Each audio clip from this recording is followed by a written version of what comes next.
But I'm funny how? I mean, funny like I'm a clown and amuse you? Oh, it's good to be back.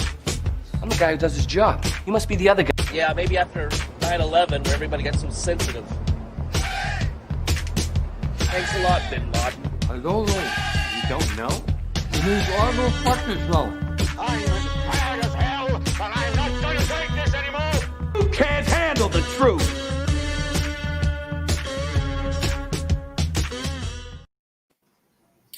Hello, everybody, and welcome back to Your List Sucks. I am your host for the evening, Kaleb Lobo Boatman.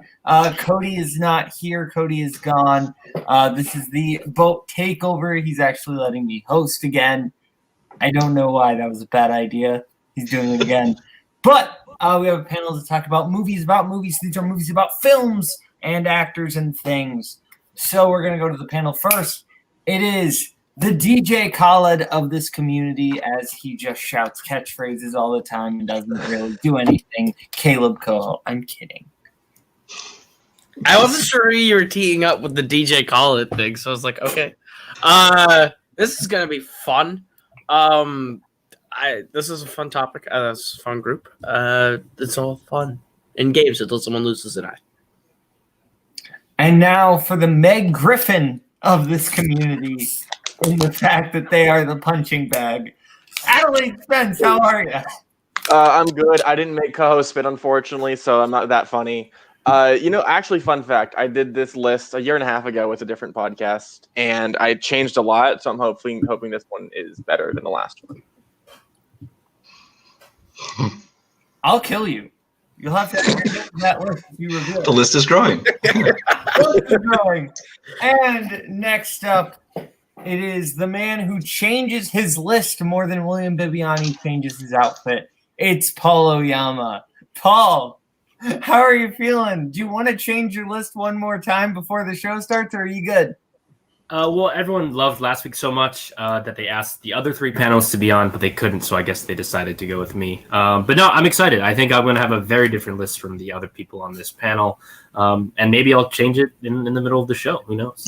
Fair.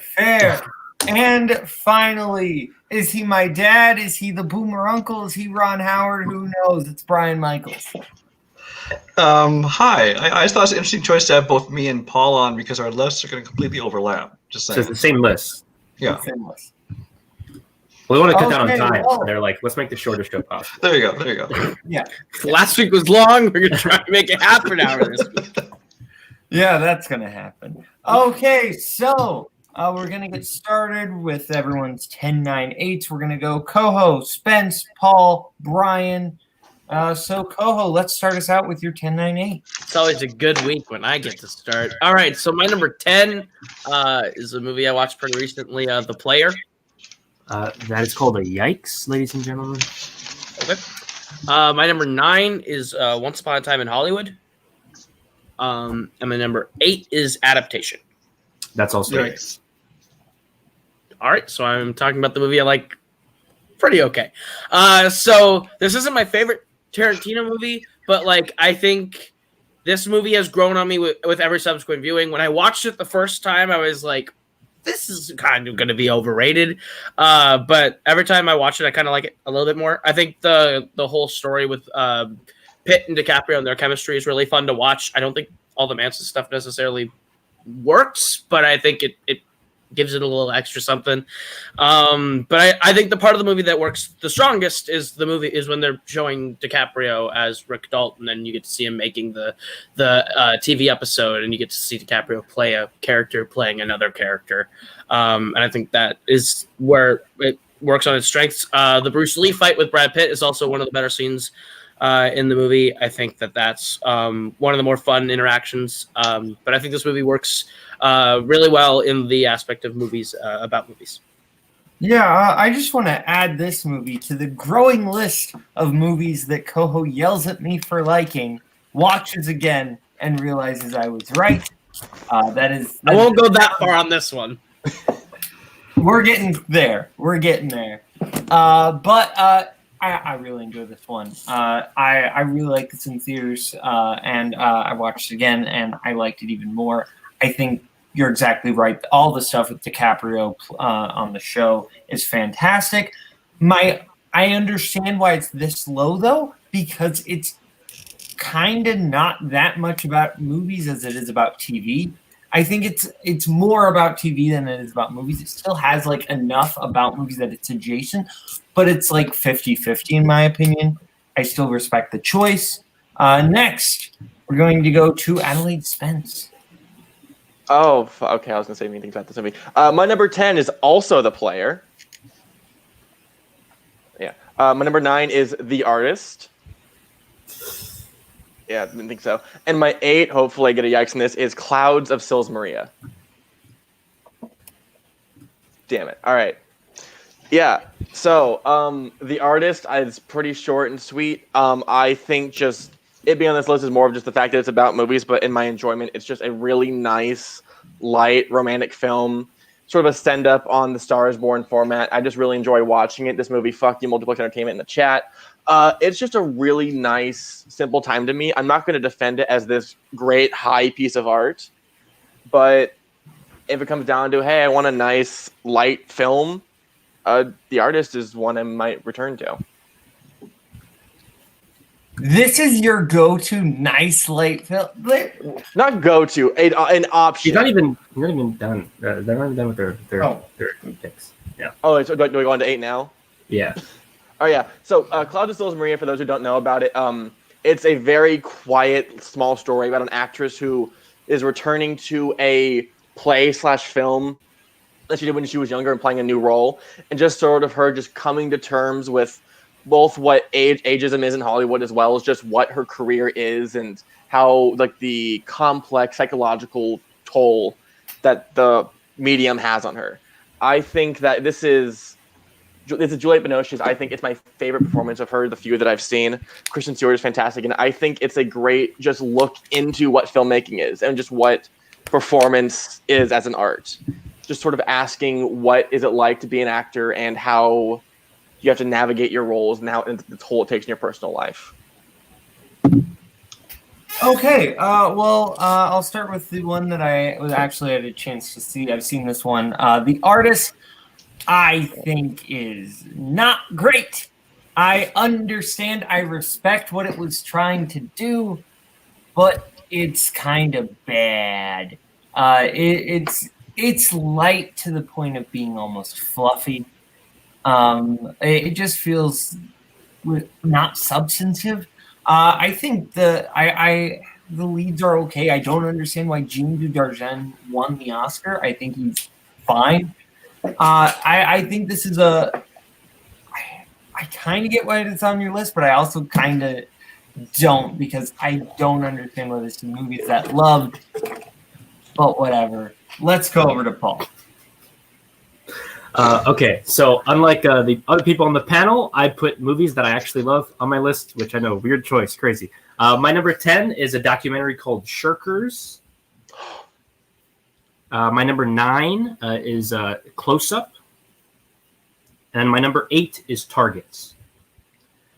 So my number 10, Shirkers. This is a documentary about a young woman who in the 90s made a road film when she was in college, and it's sort of the first ever road trip movie in Singapore.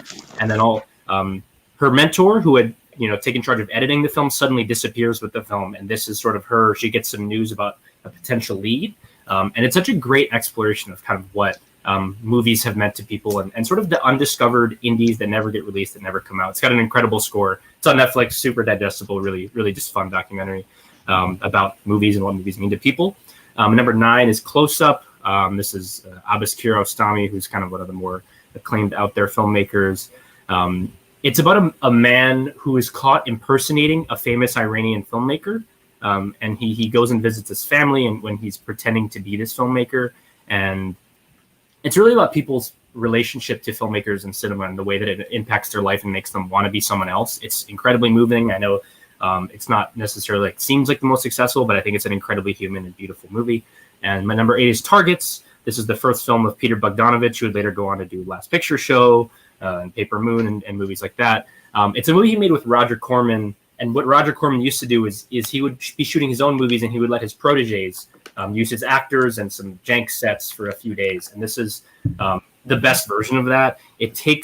There's a movie within the movie, and that's Slice Along with this man who goes on a shooting spree, and it sort of mirrors with Boris Karloff playing this actor. And the way that those two stories coalesce, it's like one of the more haunting portrayals of a sort of man on a killing spree sort of thing, but also it's got this adoration of movies, and it's blending together with Boris Karloff's actor persona. It's an incredibly fascinating, phenomenal movie that I would recommend. It's kind of hard to find, but it's really great. Yeah, so 10 and 9, full disclosure, were added too late for me to have time to watch them, so I didn't get a chance to watch them. But I did watch Targets, and Targets is fantastic. I really, really love this film. Boris Karloff, you just feel bad for him in this movie. No, I'm not just saying you feel bad for the character. You feel bad for actor Boris Karloff because it really does feel like he resents his career in a way. And maybe that's just the character, but the character mirrors the real-life Boris Karloff so much. You feel like there's so much that he wishes he could have done and that he resents being a monster movie actor. And I think everything with him and Peter Bogdanovich is just amazing. And part of me wishes that the movie could have just been about them. But I also do understand that I do like the stuff with the filmmaker, and I think that kind of storyline does work. But there are a few points where the two stories do kind of feel a little too disjointed for my taste. But overall, I think this one was absolutely excellent. Okay, so now we are going over to Brian. Yeah, Shirker's close-up targets. Next. No, that was the first time. Yeah, I decided I wanted to have some documentaries on there. I decided I wanted to group all my documentaries together, so they're at 8, 9, and 10. At number 10, I have a documentary from 2016 called Score, a film music documentary. At number 9 is another documentary called Visions of Light. And at 8 is Lost in La Mancha. Okay, Score, obviously, it's about film music. I thought that was it was on Netflix for a while. I think now you can still find it on like Tubi TV and Hoopla, but it's I've always loved music scores, movie scores. They make up like 75% of my music collection.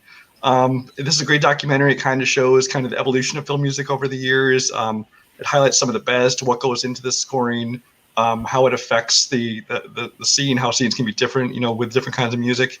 And I really enjoyed that it focused just on the film music.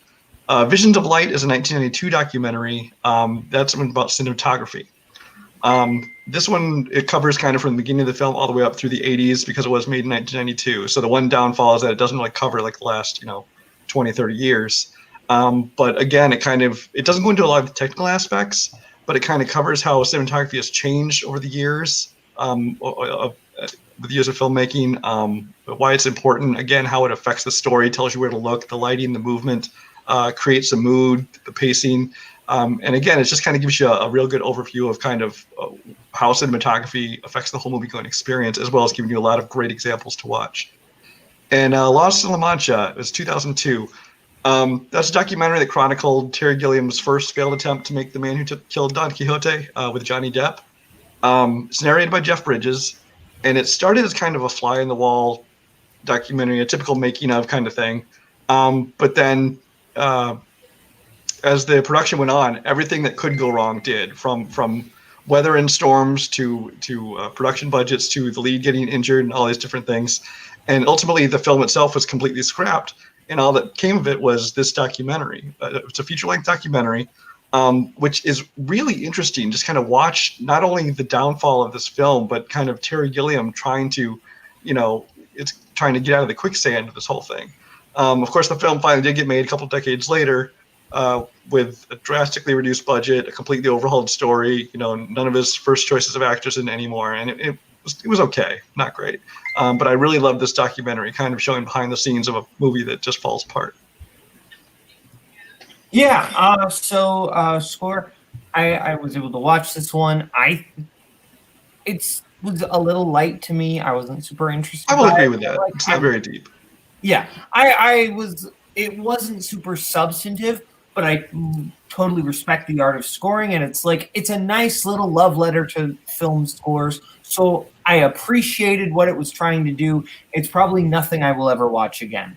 Your number 9, I just wasn't able to find. And your number 8, holy crap, was this fascinating. I was very impressed with Lost in La Mancha.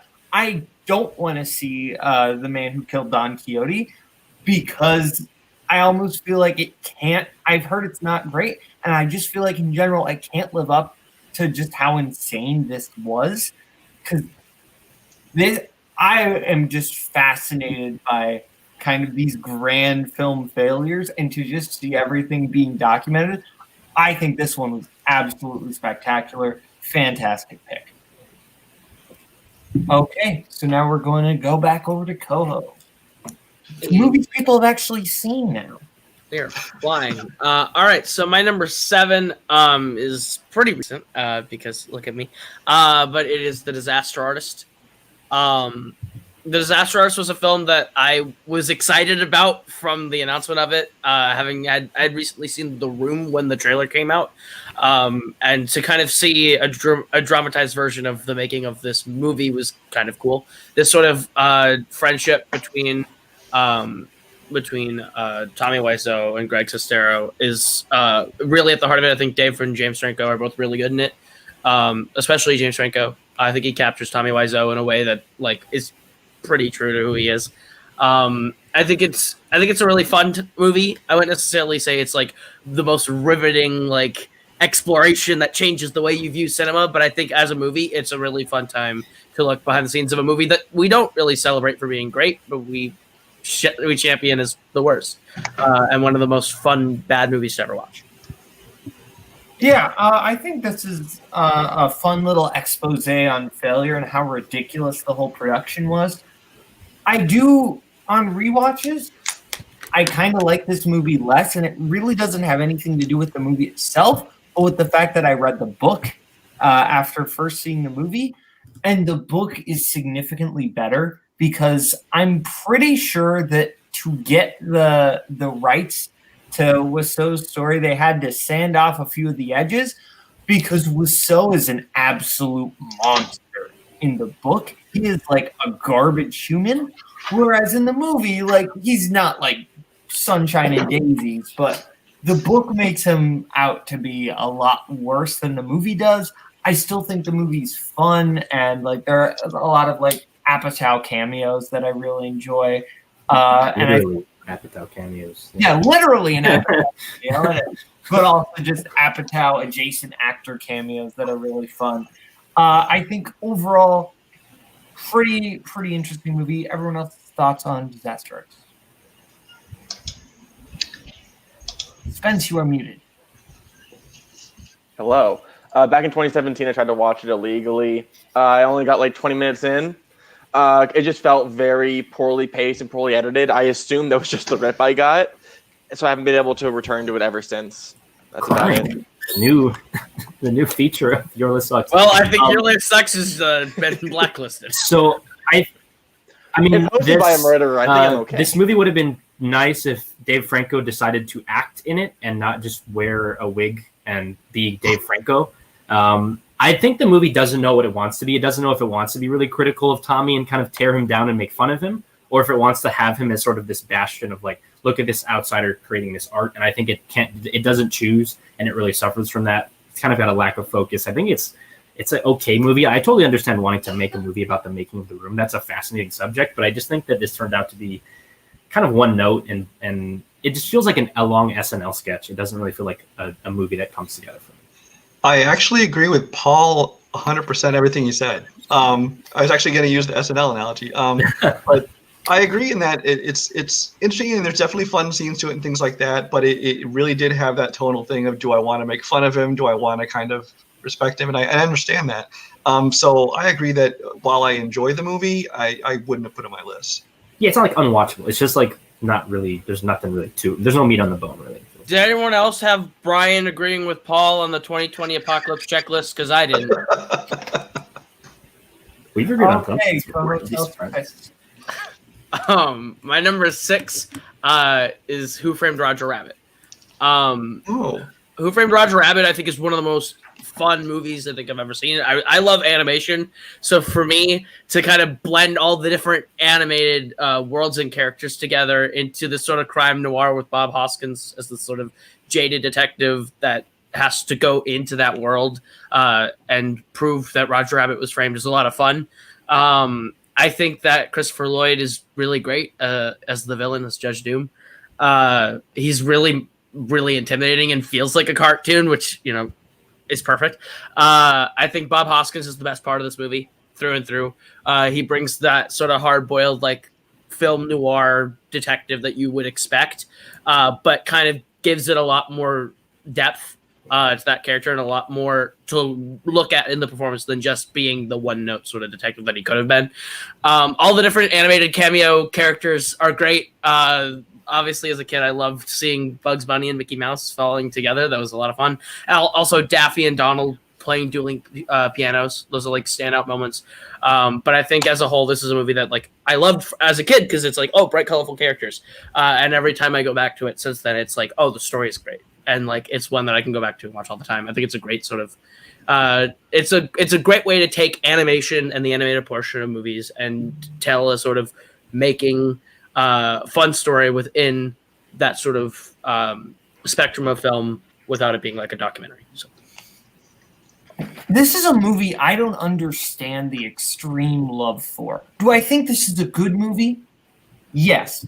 I don't understand why everybody is like, this is my childhood. This is like where it's at. It's like, it's fine. It's doing exactly what it's doing. It's very, like, I honestly think the better version of this, it's Wreck-It Ralph. Like, Wreck-It Ralph kind of does the similar thing of let's go in this world and meet all these classic characters. It's not your time, Paul.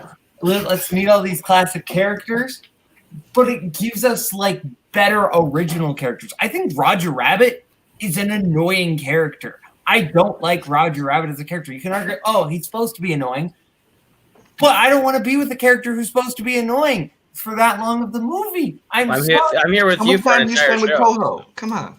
Hoskins is like a really like good private detective, and I would have loved to see him be like a legit private detective in the actual movie. But like, I think a lot of just I like the big moments. I like Mickey Mouse and Bugs Bunny together. I like a lot of the cartoon cameos, but overall, it's a movie that as a whole does not work together for me to an extreme level. It's good, it's not great, and I don't understand the extreme love for it. Everyone else's thoughts on Who Framed Roger Rabbit? As the only one who probably saw it in theaters or was alive then, I really liked it when it came out, and it really was kind of something new and different. A lot of the emphasis then was like on like, oh, look at this technical achievement, because aside from like, you know, the Mary Poppins, Dancing with Penguins, things like that, you hadn't really seen a whole movie where people are interacting with cartoons. But I really enjoyed it. I think it's a fun movie. I think it's very well done. I think that like you said, I like it on a couple different levels, from the private detective story to just enjoying the, you know, animated hijinks. Over the years, I maybe have not. I don't love it as much as I did then. But actually, if I had even thought of it, I don't know if it would have made my list, but it definitely would have been in consideration. Boatman is a lunatic. This is a phenomenal movie. I think this is like up there with Back to the Future in terms of like Zemeckis' best films. I think it's so creative, and it's so like weirdly deranged in terms of like movies that are including these cartoon characters but reframing them through this different device. I love how it has the scene with the baby on the sitcom, and how it's like this totally different actor. Like treating cartoon characters as actors is such a funny concept to me, and I think that the concept of someone, you know, knocking down a town to build that freeway has aged pretty well, frankly. And I think you can't understate how incredible of a visual achievement this movie is. Like incorporating those characters into this environment and making it feel like they fit in is really hard. And I think this movie is an incredible job of that. Oh no, the big business is going to tear down the town. That's a story we've never seen in any movie ever. Spence, you're stop. right. No movies. Every movie is so original. So every movie has a new storyline that has never been done before. It's like there's Spence, 6 thoughts. Boatman, you talk to me on a daily basis. You should be used to annoying characters. This is one of the greatest technical achievements of all time. Legitimately, like this movie has aged wonderfully. If I had seen it more recently, it probably would have been really high in my list. But yeah, you're wrong. Very, very wrong. Okay, well, I'm still less wrong. Now you're the one on trial. Get him. We're all gonna unite together, and the show is now called Boatman Sucks. Yep. Your boat sucks. All right. So my number 5 is Ed Wood. Yikes. Yikes. And my number 4 should be no surprise knowing me. I'm a shill for the Coen brothers. It's Bart and Fink. Oh. Bart and Fink is this really, really well-crafted idea and story of just this playwright who is like knocks it out of the park on a play, and they're like, hey, come to Hollywood, we need writers, so we'll have you start writing this boxing picture. He's like, I have no idea how to do this, and it's just this sort of decaying mental state of this guy who's in this shabby hotel trying to figure out how to do something that he has no idea how to do, while he's next door to some guy who is really weird and you're not quite sure what John Goodman is supposed to be, and by the end it all kind of comes together. It's this really great sort of black comedy of just you watching this guy deteriorate while working on this film and the script, and how he falls in love with the wife of his mentor that he meets out there, the superstar writer who is like an alcoholic and way over the hill, but when he was in his prime was one of the greats. There's so many different aspects to this movie that I really love. It's one of my favorite Coen brother movies, and I think it's absolutely one of the best movies about movies. Yeah, this is like if the Coen brothers made Shining.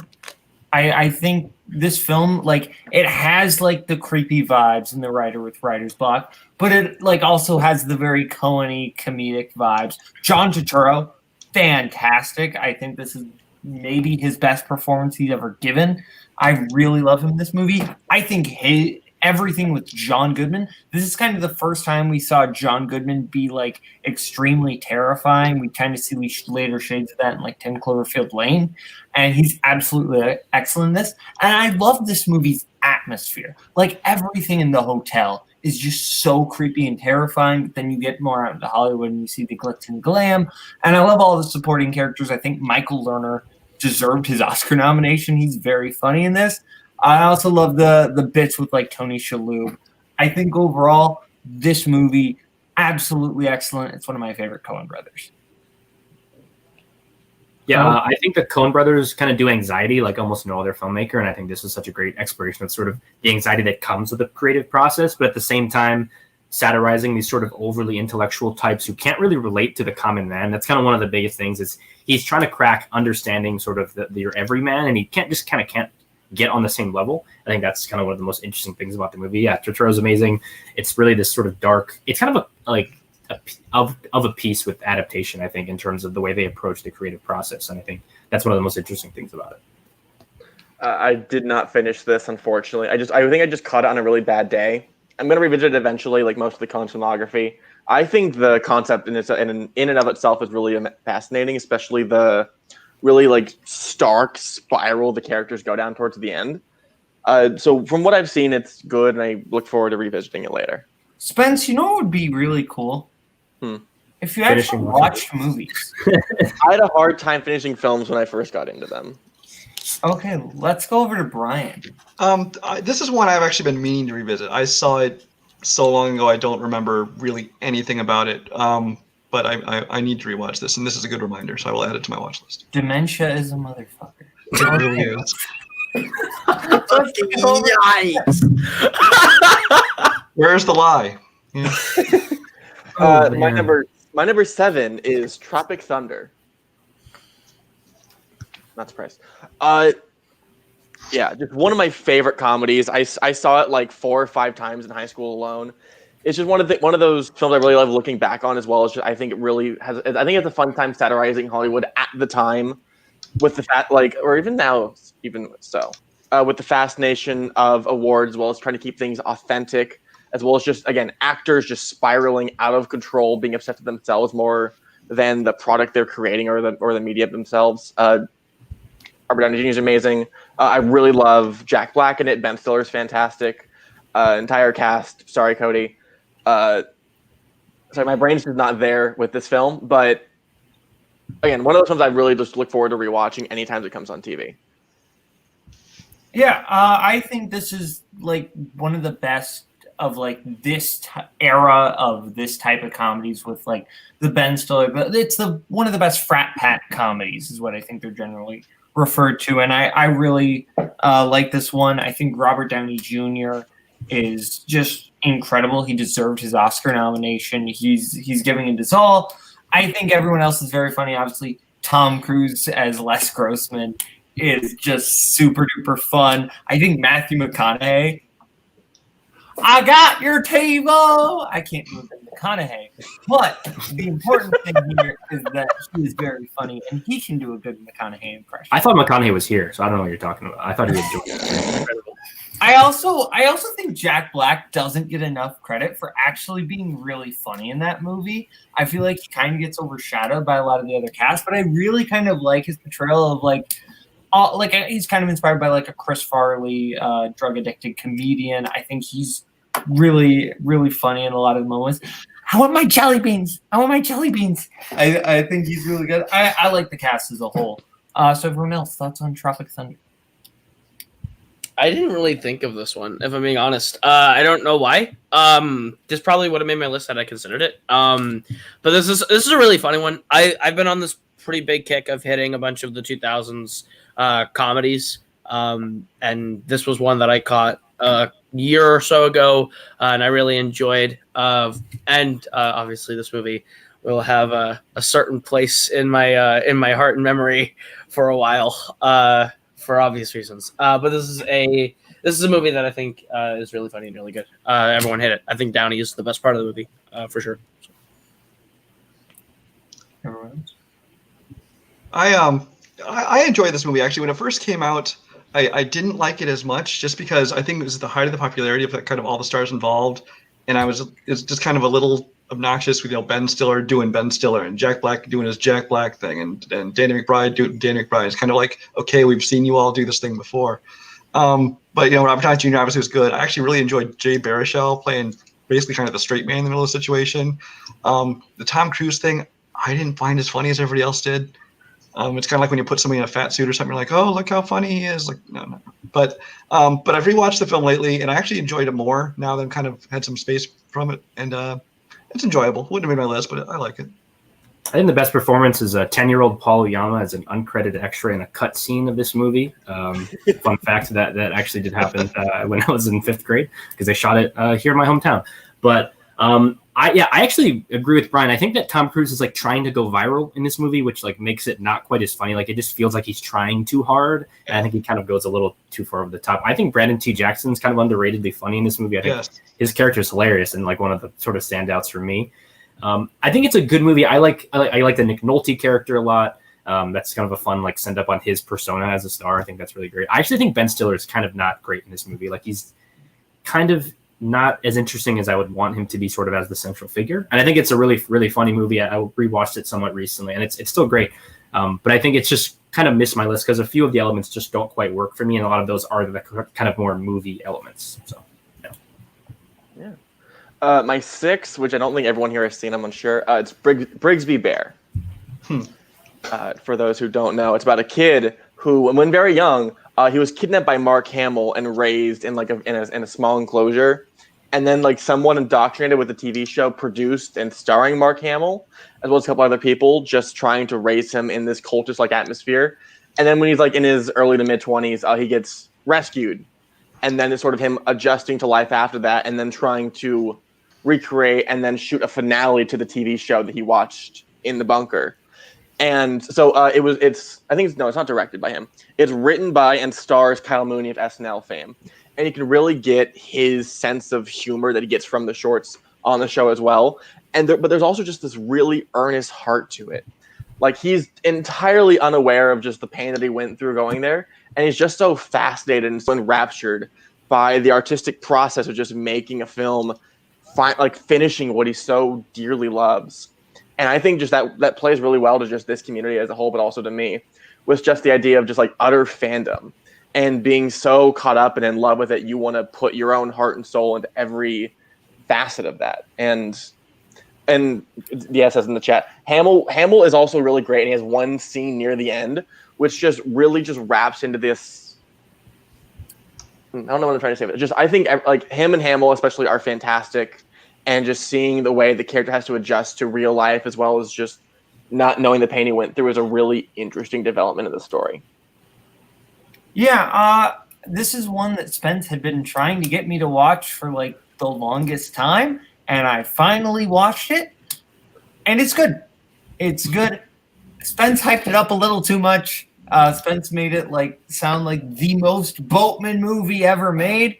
It's not, but it's still kind of a Boatman movie. I see the Boatman-y elements in it, but overall, I think it's more like just a weird experiment rather than a movie I'm gonna go back to a lot. I think there are a lot of like unique elements in it.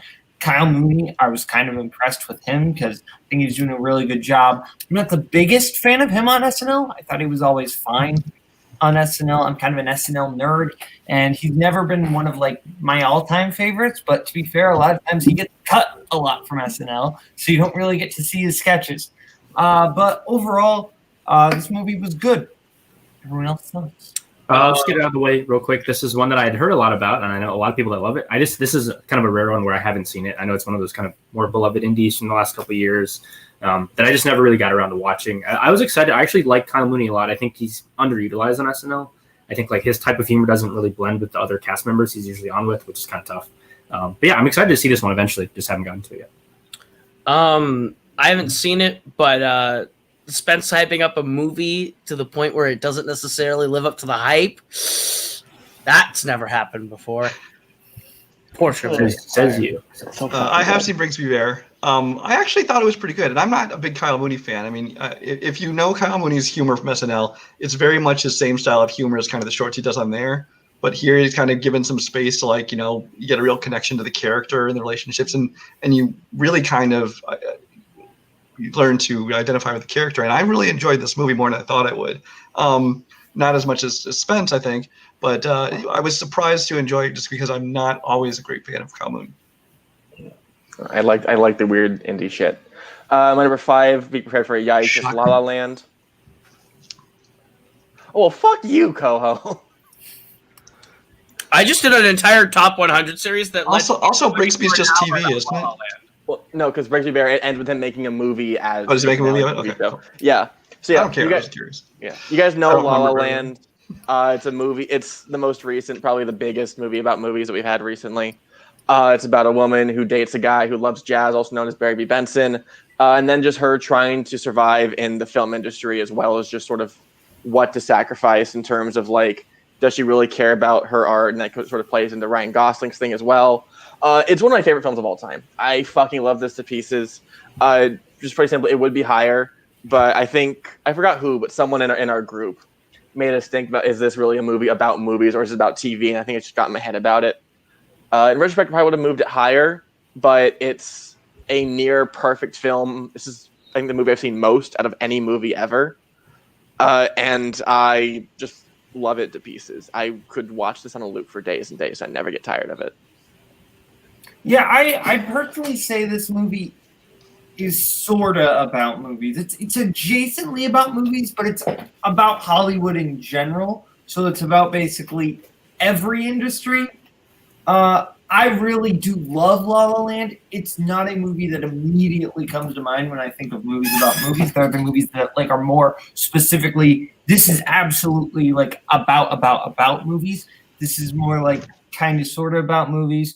So I think 5 might be a little high, but I understand, like, really love it. But again, I think 5 a little high, but I do really enjoy the movie. So it's not bringing you down. It's not bringing you up. It's a flat line. You're plateauing with this one.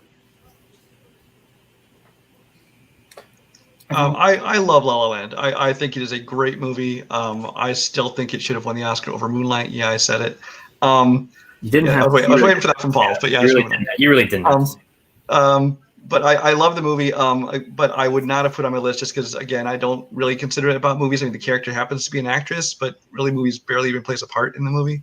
So, I love the movie, love the pick, but just not for this list. I actually kind of disagree that it's not about movies. I think that it is kind of about like partially the love of movies, but I think the movies about the part of it that's about movies is not the stuff that I like the most from it, which is the reason I left it off my list. It's a movie I like a lot too. I guess is a totally pro La La Land panel all around, but I think the stuff that works for me most is mostly the romance and the music. So I just don't think that, I guess that the movie stuff is as important, but I mean, like, you know, they see movies together often. They go to the observatory because they're both out of college. I think it's fair to have on the list. It's just that stuff is not what makes me appreciate the movie, I guess. Yeah, no, like when I made this list, this was my one, and then I did the whole top 100. This was my one. I've talked about this movie ad nauseum. It's my favorite movie, and I just decided to leave it off the list for the sake of I've talked about it enough. Any list where La La Land can qualify, you can assume that it's my 2 through 11 that I'm giving you the list of, because I'd rather focus on movies that I don't get to talk about as much instead of spending every time that La La Land can't come up talking about La La Land. But I love it. I also kind of agree with Paul. The stuff about movies isn't the area that I love the most. I love Ryan Gosling and Emma Stone's relationship and that story that really drives the movie more than I like the stuff about movies in general, but I think this movie's perfect. I love it all the way through. So, Cole, I have a question for you. Are you Kevin Smith? Because you just made a cop out. Okay. Spence, you 4. It was still not as bad as Cop Out, so it's fine. Speaking of people taking a giant shit on the show, number 4 is My Week with Marilyn. I think it's week, not in weekend. But... Oh, that's in My Week with Marilyn. Not that graphic, anyway. Oh, well, fuck you, Ko. Anyways, yeah, so for those who don't know, it's about a really boring writer who ends up being utterly fascinated and just drawn to Marilyn Monroe when they're shooting, forgot the name of the movie, it'll come to me eventually. And it's just, I think it's a great just little insight into both Hollywood at the time, as well as I think it's a really nice, it's a nice one of those smaller biopics, which isn't really a biopic, just an insight into a real life person from someone else's perspective. I think framing the whole idea of who Marilyn Monroe was through her relationships first with, I'm forgetting his name, the guy who wrote The Crucible, and then through this really generic, boring white dude played by Eddie Redmayne, is a really great way to just sort of view someone's life, as well as, again, with like my favorite artist earlier. It's a really nice, light romance film. I enjoy everything going on within it, as well as my brain is not. Kenneth Branagh is a really interesting Laurence Olivier, and just the passion you see him going into the film that they're making, which again, it's something about a king. Boatman, hopefully you can correct me later. Should I just say it? Yeah, please go ahead. Prince and the Showgirl. Thank you, Prince of the Showgirl. Just everything around this movie is a great light time. Again, I probably would have moved it lower because I got in my head about La La Land, but I don't regret putting this on my list at all. Spence. Mm-hmm. A couple months ago, right, when you kind of had your big outpouring of your heart about how a certain other channel treated you, I felt bad for you. I really did. Oh, fuck. I don't feel bad for you anymore. You made me watch My Week with Marilyn. Fuck you. This movie is trash. This movie is not good. Did Michelle Williams run over a child so she had to do this as community service to cover up the fact that she killed a child? This movie is really bad. Michelle Williams is great. Kenneth Branagh is great. But when I go into a movie about Marilyn Monroe, you know what I don't want to see? Mopey Eddie Redmayne, who is completely uninteresting and just a boring character for 2 hours. Eddie Redmayne is A, giving an awful performance, B, his character is completely pointless, and he's boring. There's nothing interesting about him. He's just a horny British dude. Put in Tony Heald, and it would have been the same movie. Jesus. I think Michelle Williams is incredible. She's getting so much out of this. And there are a few things where they're actually filming the movie and you see just the actual behind the scenes true stories of what was going on. But every time we have to spend time with Eddie Redmayne, it feels like he's just hijacking the movie at that point. I absolutely did not have a good time watching this movie. Everyone else, thoughts on my week with Marilyn? I have not seen this. Not quite as dramatic as Boatman. I do think that it's an incredible Michelle Williams performance, kind of surrounded by less incredible things in the movie.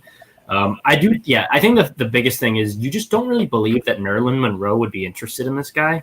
Like, that just doesn't click at all. And I have never really cared too much for Eddie Redmayne. I think Emma Watson in her limited time is kind of bad too. Like, I don't really know what performance she's trying to give. But I think Michelle Williams is one of our great actresses, and ended up in a movie that's like pretty decent. I think she kind of elevates the material a little more than Boatman is giving credit for, but I think that overall it's still not a great movie, but I think it's decent enough. I think it's a good performance in a shit movie. I think the movie itself is really, I think it's misfocused. I think telling it through the perspective of Eddie Redmayne's character going into this, I mean, it's real life, but like, I don't think it needed to be that's the perspective we go, because it's the most uninteresting way we could go. It felt kind of like a bit generic.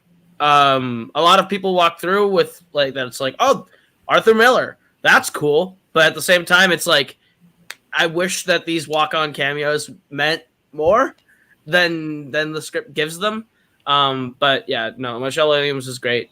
Kenneth Branagh is passable. Everything else. Just real quick, I think this movie has the Green Book problem in that it's like, we have a really interesting character who hangs out with the character we're focusing on, but not the interesting one. It's got a perspective problem, I think. I think like a Marilyn Monroe biopic certainly has its place. Just that's not what this movie is trying to do. I would love to see either Williams return or something. But this isn't your list debates. This is your list. Go ahead. Paul, your 7 through 4. My number 7 is a yikes from earlier. I might get yikes again. It's Adaptation. Yikes. My number 6 is probably my favorite movie from kind of one of the more beloved filmmakers of the 80s and 90s, and that's Brian De Palma's Blowout. So in this film, John Travolta plays a man who's a sound designer for films, and one night he is recording some sound, and he happens to record on tape some very suspicious activities going on, potentially a murder, an attempted murder, and he has to sort of find out what the whole story behind it is, and it turns into this spiraling conspiracy. It's just such an incredible movie. I think it's looking at a different side of filmmaking than you usually get, but I love the way, especially like if you've seen it, the way that the last recording he does comes back around, and just the line like that it was a great scream, like that stuff is immaculate. Like the ending scene, the whole entire chase, that stuff is phenomenal. I think this is maybe my favorite Travolta performance. It's tense and it's beautiful, and it's like got some of the most beautiful composition of any sort of thriller of this era. It's so engaging, and I think again it's taking a look at sort of sound design and how the sound is recorded and used, and using that in an interesting way to turn it into sort of a conspiracy thriller. And I think it's such an incredible movie from top to bottom. Yeah, I don't know if I would call this better than The Untouchables. It's close for me. I really like The Untouchables, though. But I do really enjoy this movie. I think De Palma is the master of the thriller. Like, he's almost the successor to Hitchcock in a sense. Well, he literally like is homages Hitchcock like all the time. He like is. Yeah, I mean, obviously, but I think overall, like this movie, it's a brilliant microcosm of tension. My biggest thing is what would keep it off my personal list is I don't know how much I would call this necessarily about movies. Like, obviously, he's a sound effects artist, and like there's a lot of talk about the movies, but it's very much kept in the background. It's not the main focus of the story. So I think 6 is maybe a little high, but I still think it's an excellent film. Everyone else, thoughts on Blowout? I've never seen this, but this sounds like it's right up my alley. It is very much a Koho movie. Watch it. I am going to be watching this very soon. Yeah, I've seen 3 De Palma. The big ones. I haven't seen anything smaller, but this sounds fascinating. Yeah, I just finally saw this one a couple of years ago, and I actually enjoyed it more than I thought I was going to, because John Travolta is kind of hitting that sweet spot between, it was after like Grease and Saturday Night Fever is kind of full of cheese, but before he kind of became a character of himself, like nowadays. But I thought he did a good job. I thought there's a great supporting cast in there. John Lithgow's in there, and a couple other people. But it was a pretty good thriller. I mean, I wouldn't call it great, but I enjoyed it. My number. Oh, correct. Sorry, good. My number 5. No surprise to anyone that I have an animated movie on here. The movie's called Perfect Blue, from director Satoshi Kon. Basically, this movie is about a pop star who is trying to transition her career into being an actress. And she gets the mysterious feeling that someone's following her, and then she starts to manifest this mania where she can't. She's fighting between sort of the old pop star her and her wanting to be like a serious actress, and is trying to make that transition. I love the sort of dichotomy between the industry and how they try to make her image different, because she is this kind of pristine, kind of early Ariana Grande style pop star in like a girl group, and then she's trying to be taken seriously as an actress. So she kind of goes to these crazy lengths to become that sort of serious actress kind of figure. And I think it's got a great idea of stardom and how fans take ownership of someone's persona and internalize that and make that like the whole idea of what the person's supposed to be. And it's terrifying. I mean, if you guys might not know this, but Black Swan, a lot of the imagery from Black Swan is taken directly from this movie. Like Darren Aronofsky bought the rights to this movie, so you could use a lot of those images. The scene in the bathtub from Black Swan is a direct rip from this movie. And it's just a terrific thriller. I think it's got great ideas about stardom and the way that we see public figures and how fans, again, sort of like create this adoration around them. So, yeah. Everyone else, thoughts on Perfect Blue? I haven't seen it. I have not seen it, but I actually just added it to my watch list because one I've heard good things about in the past, but never jumped onto. So I think I finally need to watch that. It's very weird. What? You're the biggest anime fan, Brian. I'm surprised. There are a few, but a few. I'll say verbatim for Brian, but I'm actually a big fan of anime, so I'm looking forward to eventually watching this. Okay. My number 4 is Francois Truffaut's Day for Night from 1973. This is a movie about a French film crew who is filming a movie, and it sort of chronicles the entire journey of them as they film the movie over a period of weeks. You have all this crazy kind of hijinks. It's sort of like an Altman style thing where it follows all these different characters on different journeys. There's people having affairs. There's a director or an actor who like leaves the set and totally disappears. A stuntman is really injured seriously. They have to replace people. But it's sort of this great portrait of all the different aspects of a film crew, what their day-to-day is like, from shooting to their sort of days in between shooting. And I think it's such an entertaining, fun movie. I mean, it might not sound like the most gripping thing, but it's just a really fun hang for the most part. It's got a great ensemble. All the characters are phenomenal. It's sort of this movie kind of starts to go a little wrong. They try to get it back on track, but it's such a beautiful portrait of kind of the team that it requires to make a movie, and what all of their sort of lives are like as the movie's being created. So I think that's why it's such an interesting movie about what a movie set is like, more than sort of a different sort of look on the sort of movies about movies concept. I could not find a copy of this movie because it's French, and every copy I could find did not have English subtitles. And fun fact, I do not speak French. It just left Criterion Channel like a month ago. So yeah, I should have probably watched it before then, but I did not know it would be on this list. Has anyone else here seen Day for Night? No. Okay, Brian. It's really good. I'm serious. Give us some movies we've seen. Well, don't hold your breath on that one. At least not for the first one. My next couple, they're gonna feel a little bit high. They're ones that probably would have been more like my 8, 9, 10, like more personal picks, except that I decided to group my documentaries at the bottom. My number 7 is actually a 2013 Japanese film called Why Don't You Play in Hell? Why Don't You Play in Hell? I feel like the title lost something in translation there because it's a weird title. But it's basically a group of wannabe filmmakers, these young people who call themselves the Fuck Bombers. That's what they call their group. I don't know why. But basically, they kind of do this. They like to film weird stuff and make their little guerrilla filmmaking. And their dream is to make like a big action film. They end up stumbling into this opportunity to work for a Yakuza boss. There's a whole another story going on with these two rival Yakuza gangs. And he wants to make a film starring his daughter because it was like his wife's wish to have her daughter star in this film. So basically, they get hired to film an action film, but actually, it's basically they're filming like the real life Yakuza battles with swords and guns and all those things. And so they're doing this filmmaking. Meanwhile, there's all this bloody killing and death going on. It's kind of it's like an action film with a healthy dose of comedy, which is really how I like a lot of my Asian films, because I think they do that very well. It's brutal. It's hilarious. The last half hour is basically one long fight scene, but there's so much comedy in there as they're trying to film it, and they're basically kind of directing the people who are fighting. It's often surreal, but it's just insane. But I really like this. If you haven't seen it, it's worth checking out. I don't know how to feel about this movie. I watched it, and this movie's wild. It's weird. It's absolutely the exact movie I think they were trying to make. So they succeeded. I want to watch it again, and I'm not sure if it's because I loved it or if it's because I just am confused. This one really baffled me. It's crazy. It's a really weird movie. I'd never heard of this before you put it on your list, so I don't know if it's a thank you or if it's a what, but it's a something. It's something. Anyone else?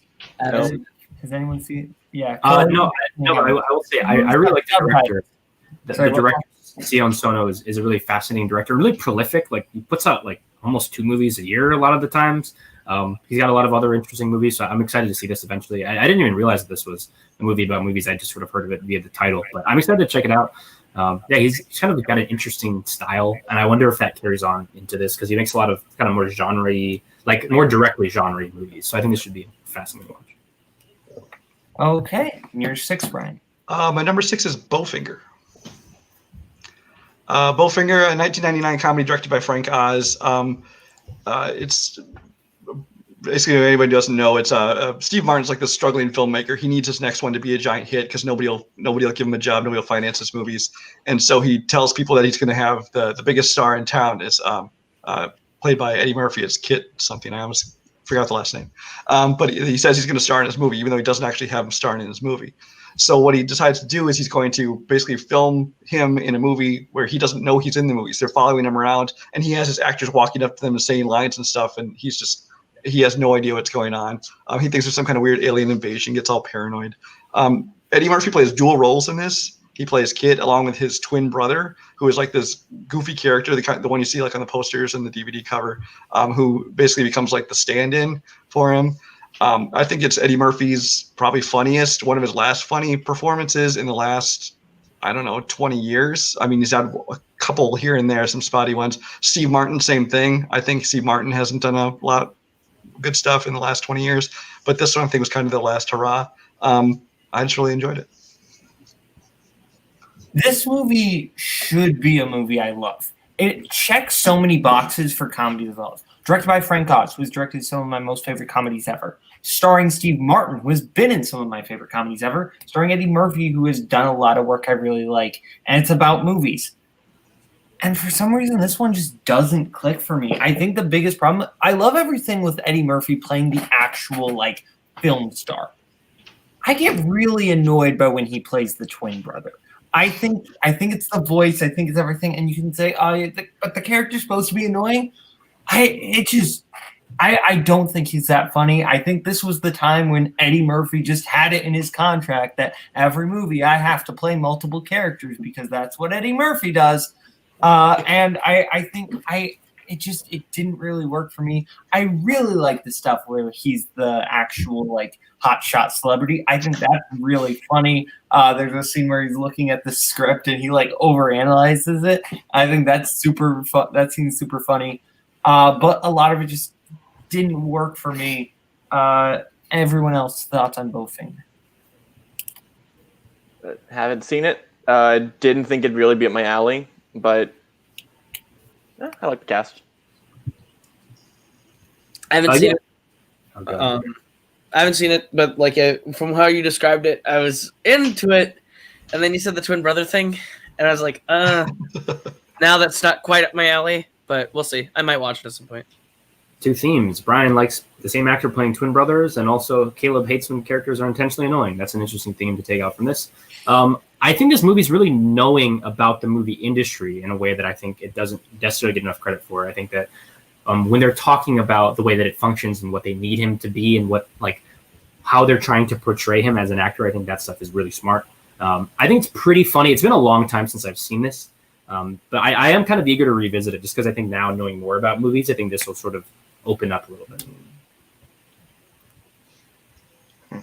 My number 5 is Wes Craven's New Nightmare. Again, I'm sure it seems high on the list. It would have been down at 7 or something if I had just peppered my documentaries in between. But this is another one I really liked. It's the first, I think it's the best story of the Nightmare series since the original. And I think a lot of that's because it's the only other one that Wes Craven directed besides the original.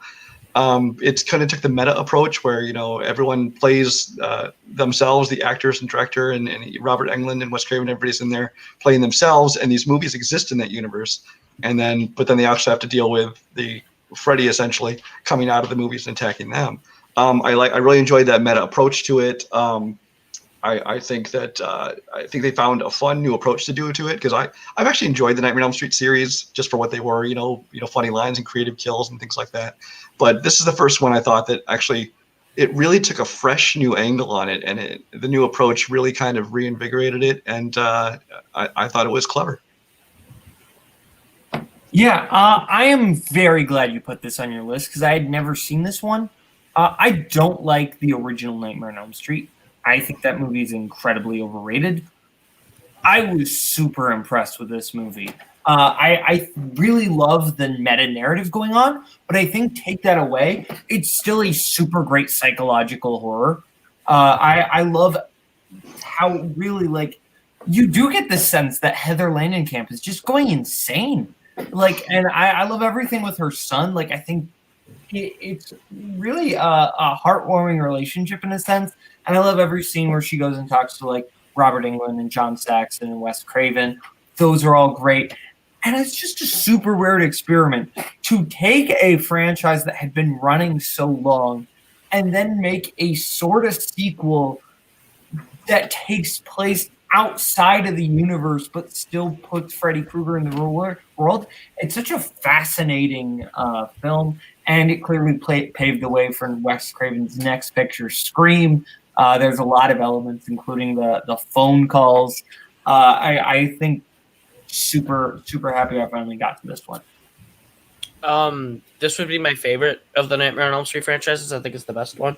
I think it's really cool the way, the first one's good, but to take the camera that's centered on them and flip it all the way full circle back on the people who made it and kind of almost to say, now how do you like it, is kind of a fun experiment to let them loose. And it's almost this really weird meta narrative experiment where it's just kind of well, now Wes Craven's the victim. And it's kind of fun. I really enjoyed New Nightmare. My number 4, maybe we can finally talk about now adaptation. Sorry.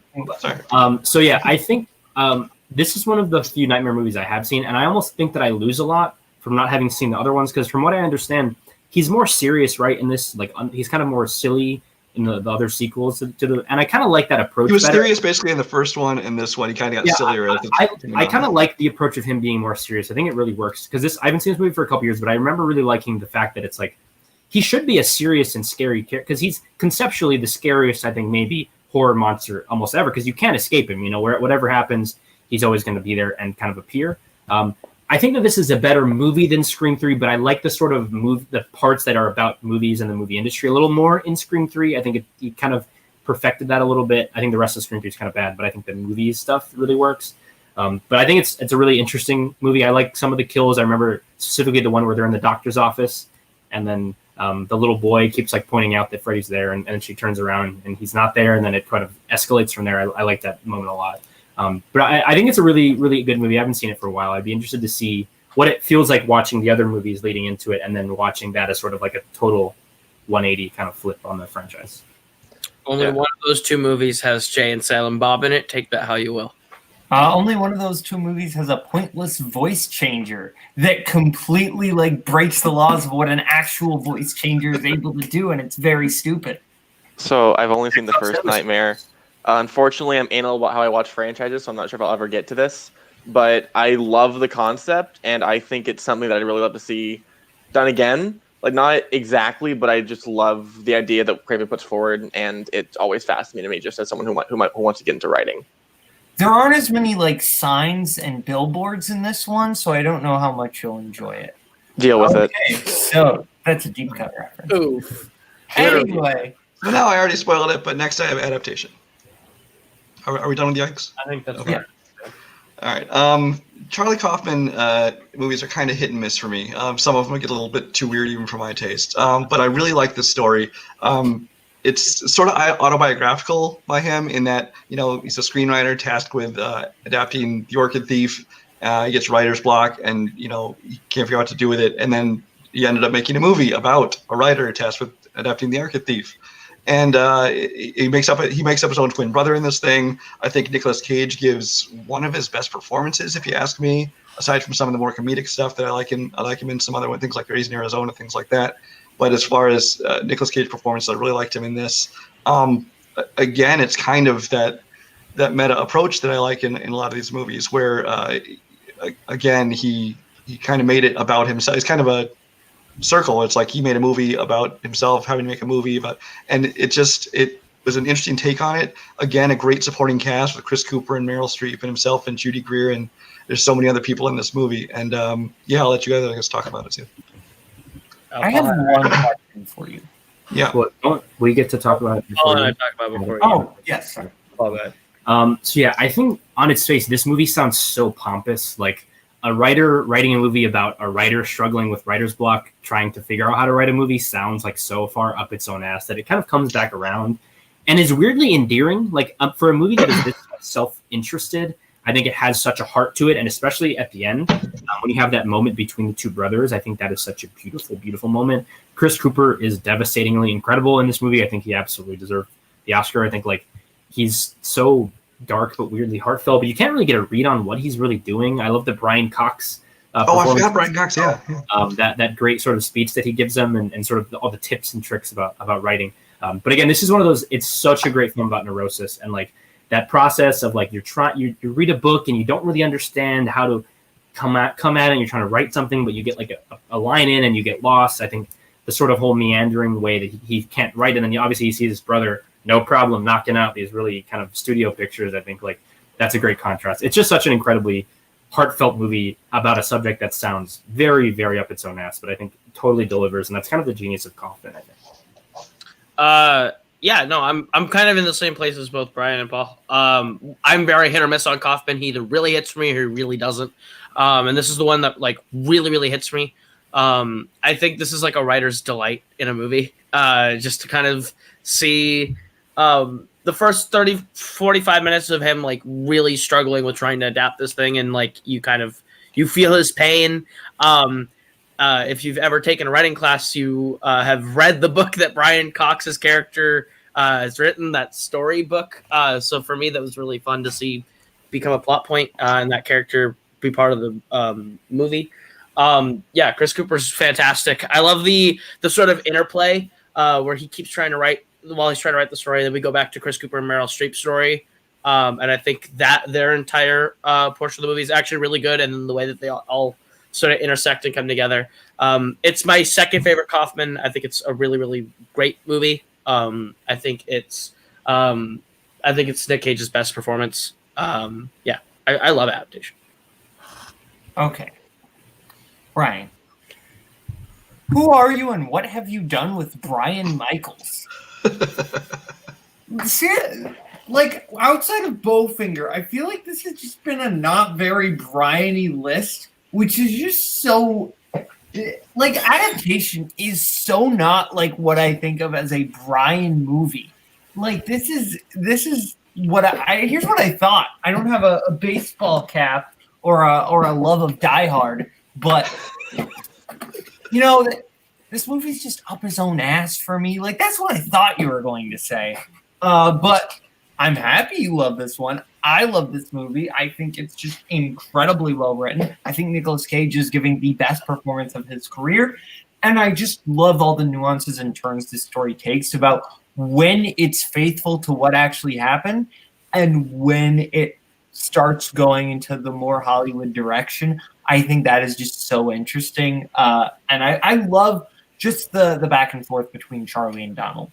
Because ultimately, I think that's the ultimate like war between any creative person, you know, about being really inventive and new and different, but also being successful and easily likable and easily accessible. Like, I think that back and forth is super interesting, and about how Charlie himself is kind of deciding between those two worlds. So excellent film. Spence, you are the only one who did not have it on this list. Why are you even more of a trash person? I didn't know we were giving Oscars to Freddie Got Fingered. Like legitimately, I don't like this film. I can't explain why, other than just it feels up its own ass, and I just can't get into it. Chris Cooper's fantastic. Cage is good. It just doesn't work for me. I don't know. I've seen it 3 times. I try to find something about it to enjoy, and I just don't. It's just an entirely unlikable, just uninteresting experience for me. That's a sad way of looking at it. Hey, you finished 3 movies, though. I finished it 3 times. It just doesn't work. An actual criticism. I appreciate that, Spence. You give me headaches. Look at me, I'm a centaur. Woo! Look at me, I'm a horse. Woo! Fucking. I would rather watch Freddy Got Fingered than this movie. No one cares. Oh, fuck. All right, so my number 3 is Paul would say, which one am I going to pick? Trick question. It's both of them. Number 3 is Hail Caesar.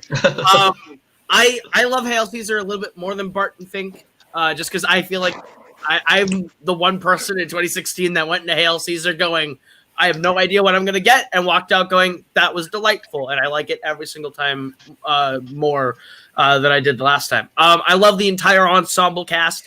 I think Alden Ehrenreich and Scarlett Johansson and Ralph Fiennes, all fantastic. Channing Tatum. I think Josh Brolin anchors it all really well as this sort of studio fixer who is kind of going through the midlife crisis of his career, thinking maybe it's time to step away from the movie industry and sort of coming to the realization that maybe he can't because they need him more than he knows.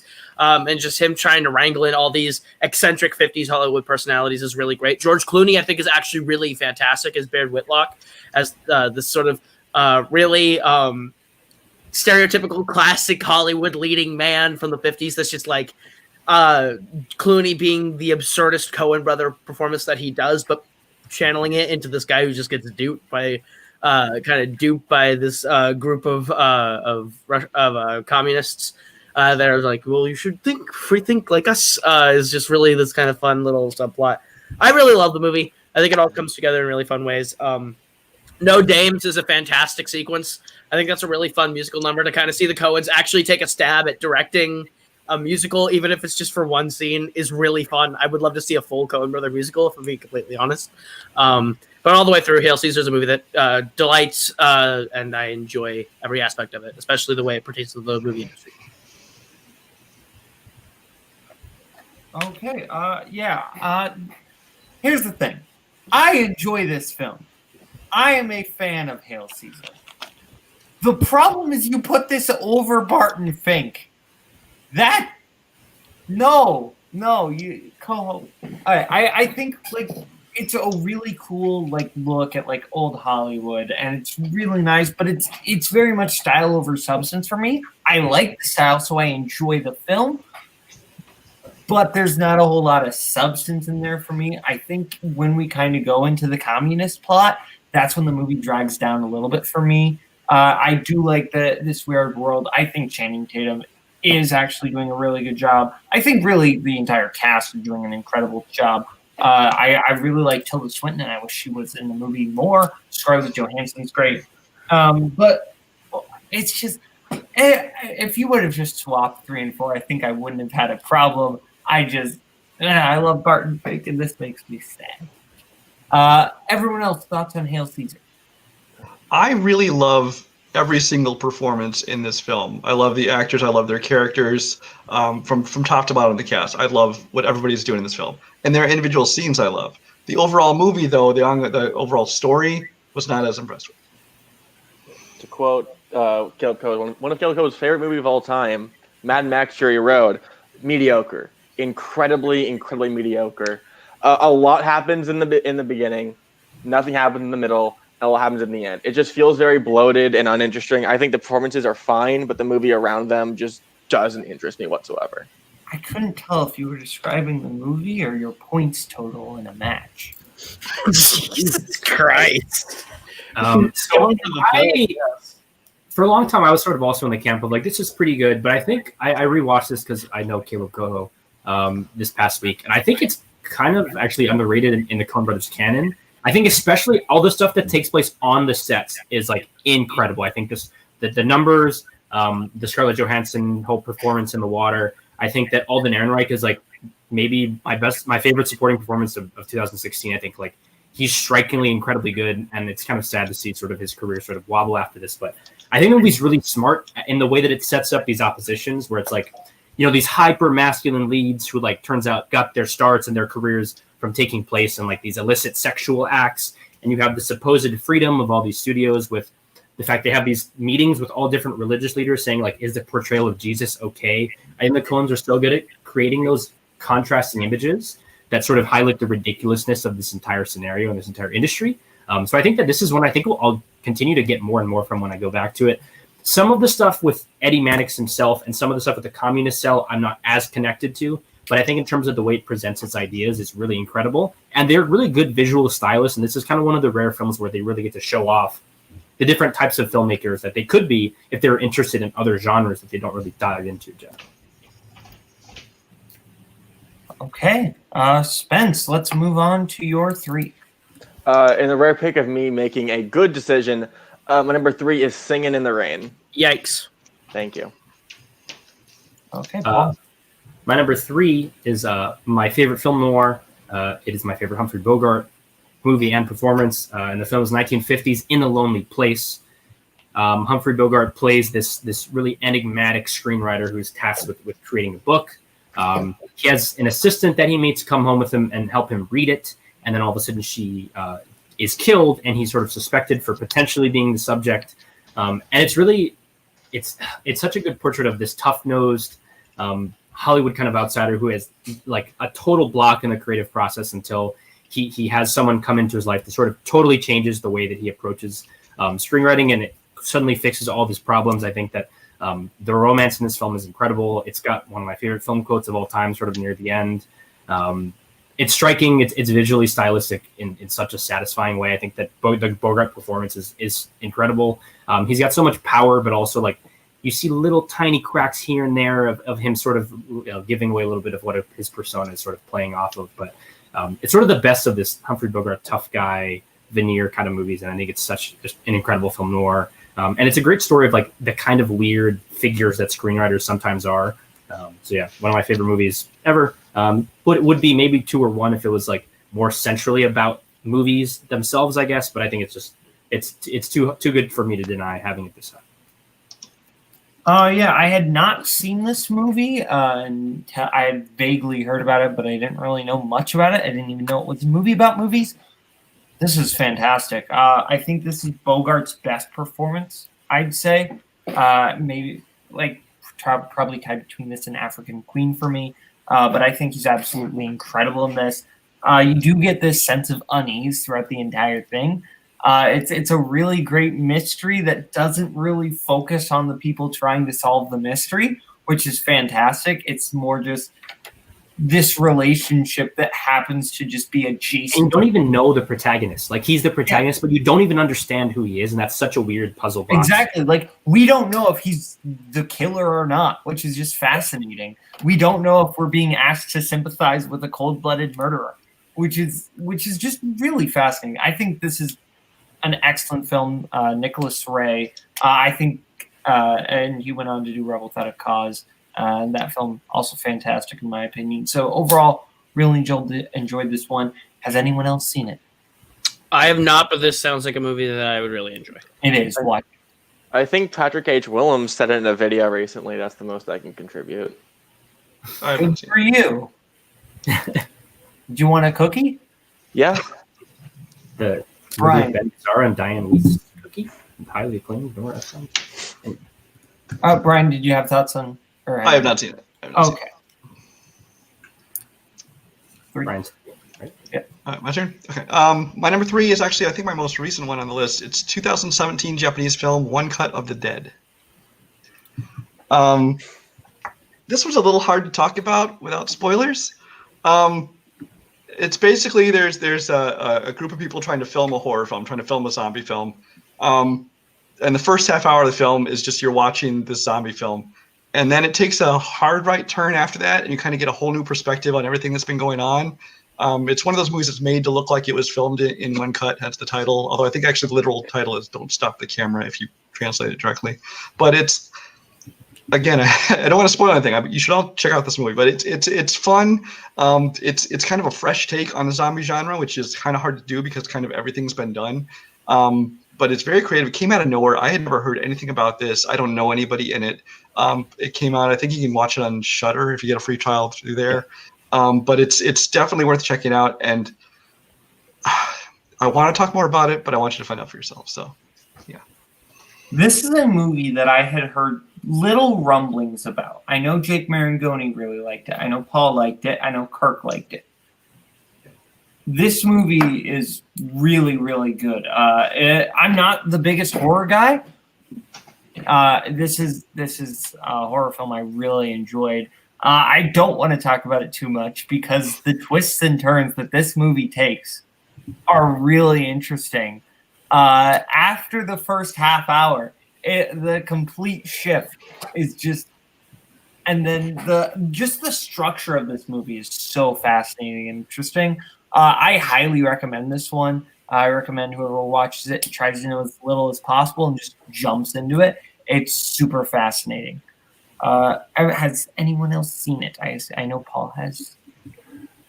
I've heard a lot of amazing things from a lot of my more international friends, but haven't seen it myself. I think, isn't this Takashi Miike? No, this is No. Okay, sorry, I blanked out. Either way, I'm looking forward to seeing this eventually, but just haven't gotten to it. I have not seen it, but it sounds like it would be fun. And it's short. It's only 90 minutes. Again, it's one of those things where it's like, again, you can't really talk about it without talking about it. But I'd really recommend watching it. It's a really fun and easy watch, weirdly, for a zombie movie. And I agree that the movie sort of goes from solid to good to great as the movie goes on. And I think it evolves as a movie. And I think it's like, I actually went in not knowing anything about it. I just had a coworker at an internship that I was at telling me that to go check it out. And it's like totally worth seeing. Again, just use the Shudder free trial for like a week. Totally worth it. Okay, Koho, you're two. So my number two, I'm actually really surprised it hasn't come up on anyone else's list yet, is a movie I saw this year, and it keeps exponentially growing on me and on my list. It is Billy Wilder's Sunset Boulevard. This movie is essentially, if you don't know what it's about this failing writer who sort of by accident finds his way into the life of this faded former silent film star, played by Gloria Swanson, and she's magnificent throughout this entire movie. William Holden being the screenwriter, and then there's this entire subplot involving Nancy Olson, who is also great, they sort of influence each other as writers and kind of start to connect that way. It's a great movie all the way through. It's my favorite Billy Wilder movie. It's one of my favorite movies that I've watched this year.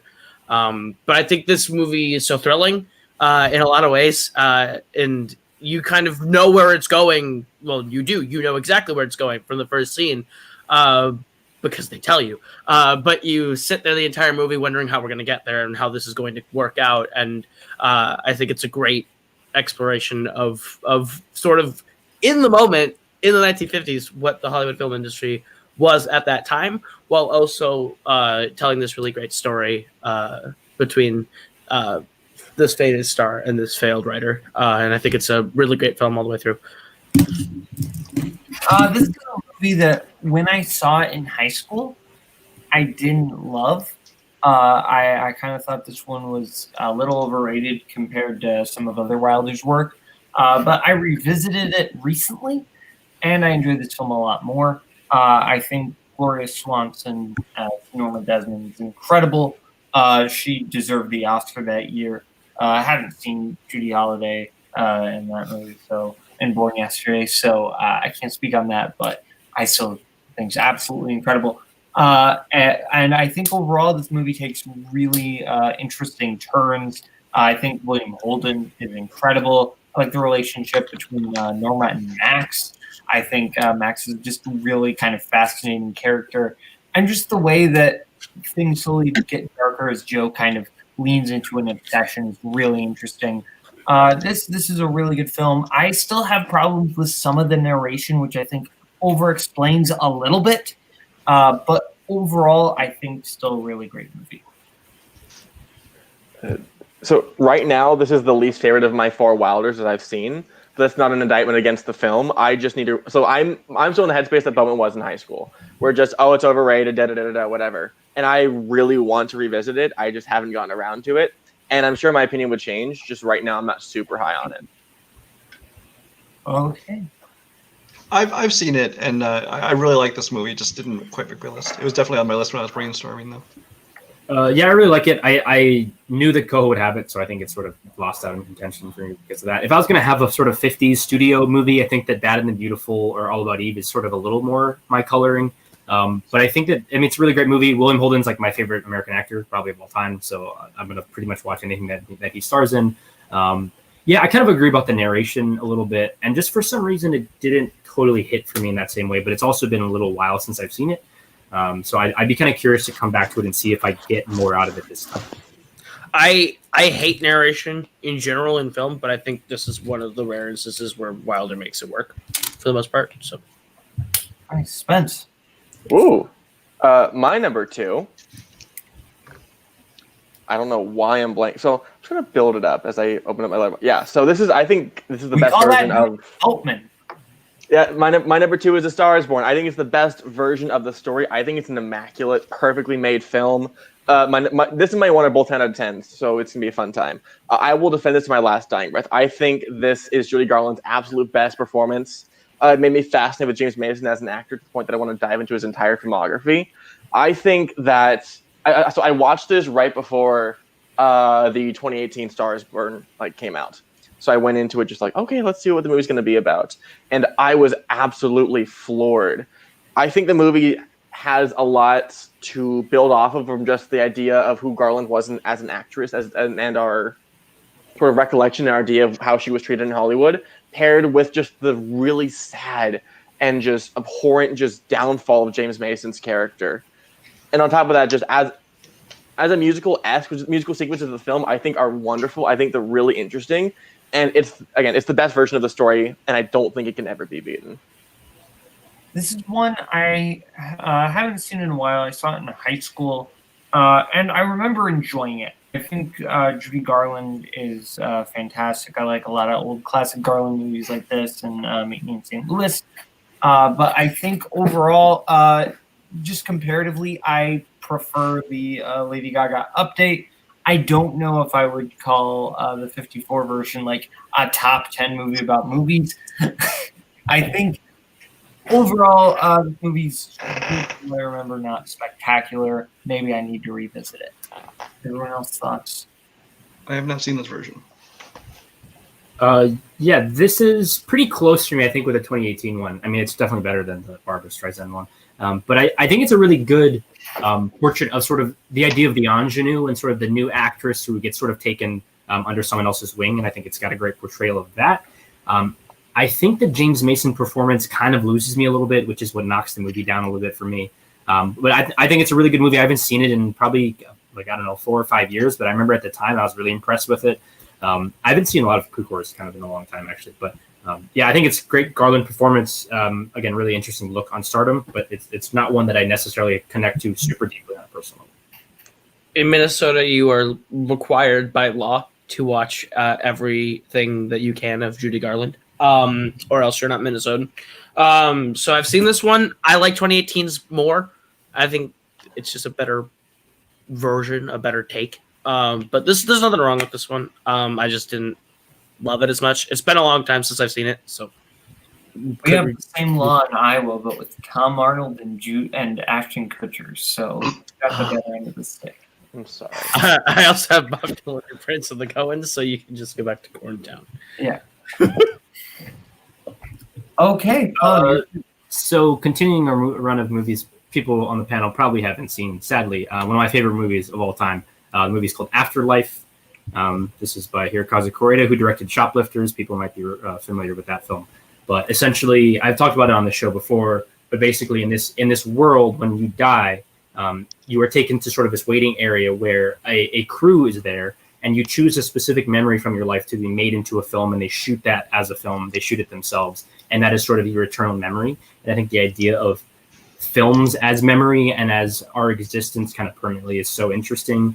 what people choose as being worthy of being filmed, the moments from their lives that they deem to be the most important to define their existence, I think is so fascinating. And it's kind of heartbreaking when you see some people and talk about sort of their past relationships and how that changed them over the years.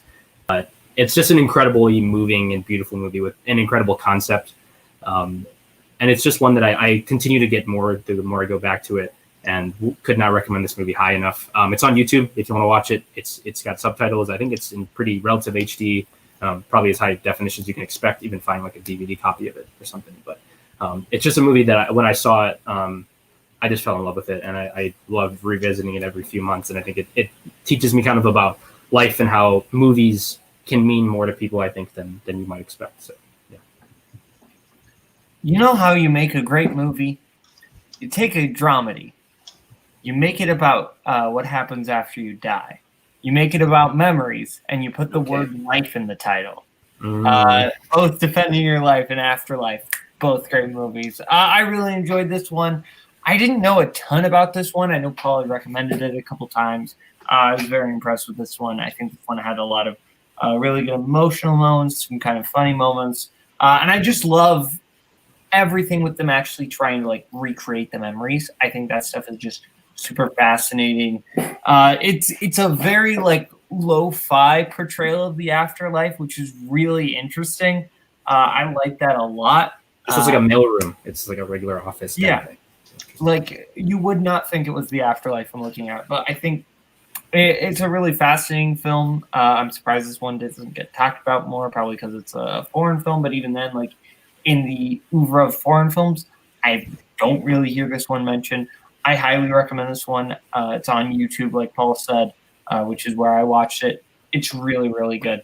Has anyone seen Afterlife, or should we move on to Brian's two? This is the one that's free on YouTube, right, Paul? Yeah.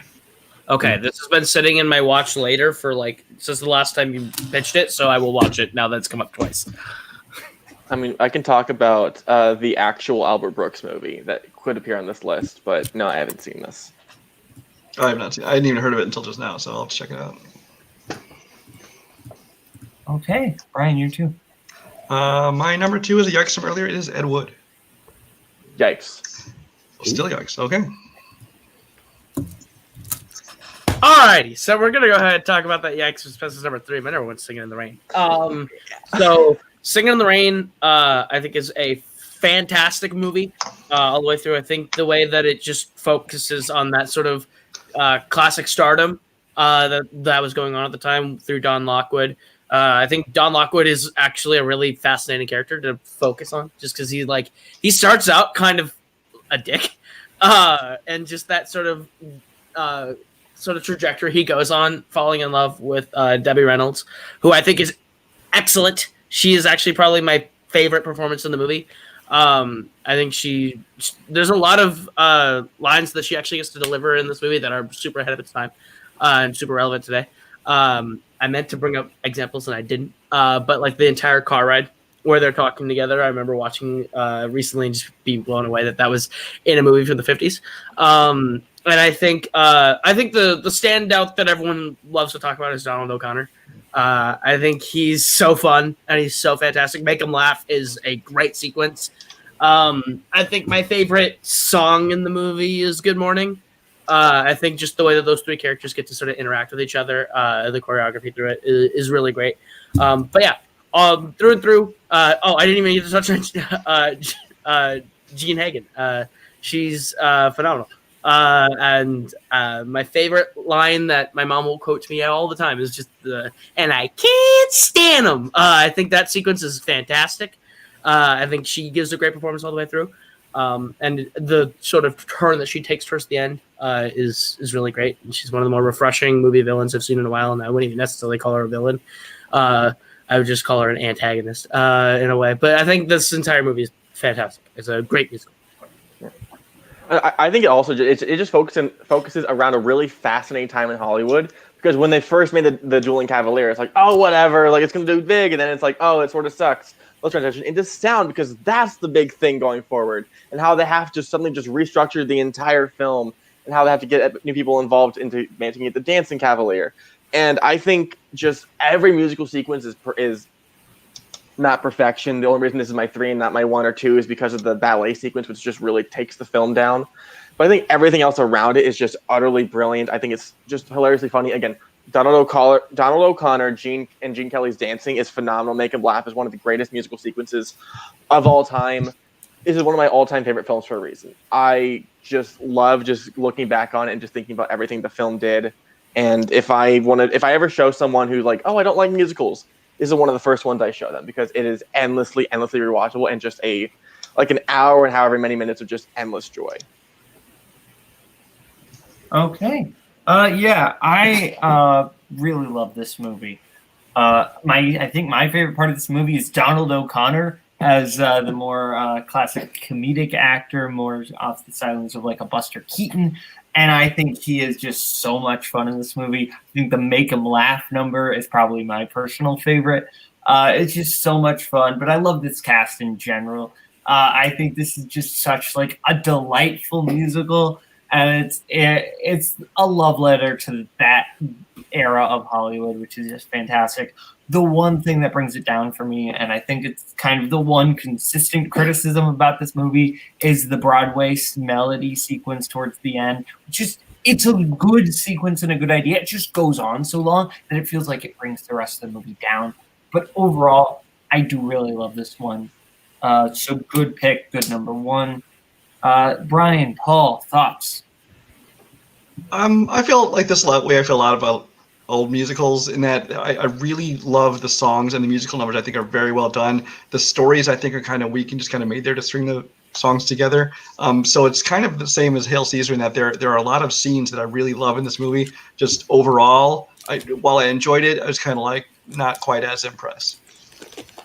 This is just such a weird thing where I just have never been able to crack this movie. I've seen it like 6 times. I think part of it's also the title song is kind of ruined. But I saw Clockwork Orange at an alarmingly young age, so I just can't help but think of that every time I see this movie. But it's like well made, and I love Stanley Donen. I guess Gene Kelly, for some reason, for me, has always been an actor that I have struggled to connect to. But I mean, it's really well made. It's really smart. It's got some great sort of biting commentary about Hollywood, and it's really funny. It's got great dance numbers. Just for whatever reason, it doesn't really ever come together to me to be like this consistently great thing that coalesces, and I don't really know why that is. Okay, Spence, you're 2 or 1. My 1. My 1 is no surprise. It is Ed Wood. This is one of those films I think I remember really having an impact on me. I watched it relatively early into me getting into film, and just seeing the passion in filmmaking from Ed Wood was just really immaculate and which really struck me to my core.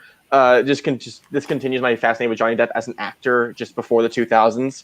With just he put so much depth into these characters, and you see the joy in Ed Wood's eyes every time. And when he confronts Orson Welles, I believe it's near the end of the movie where it's like, this is one of the worst films I've ever seen. It's like, well, then you can only go up, or something along those lines.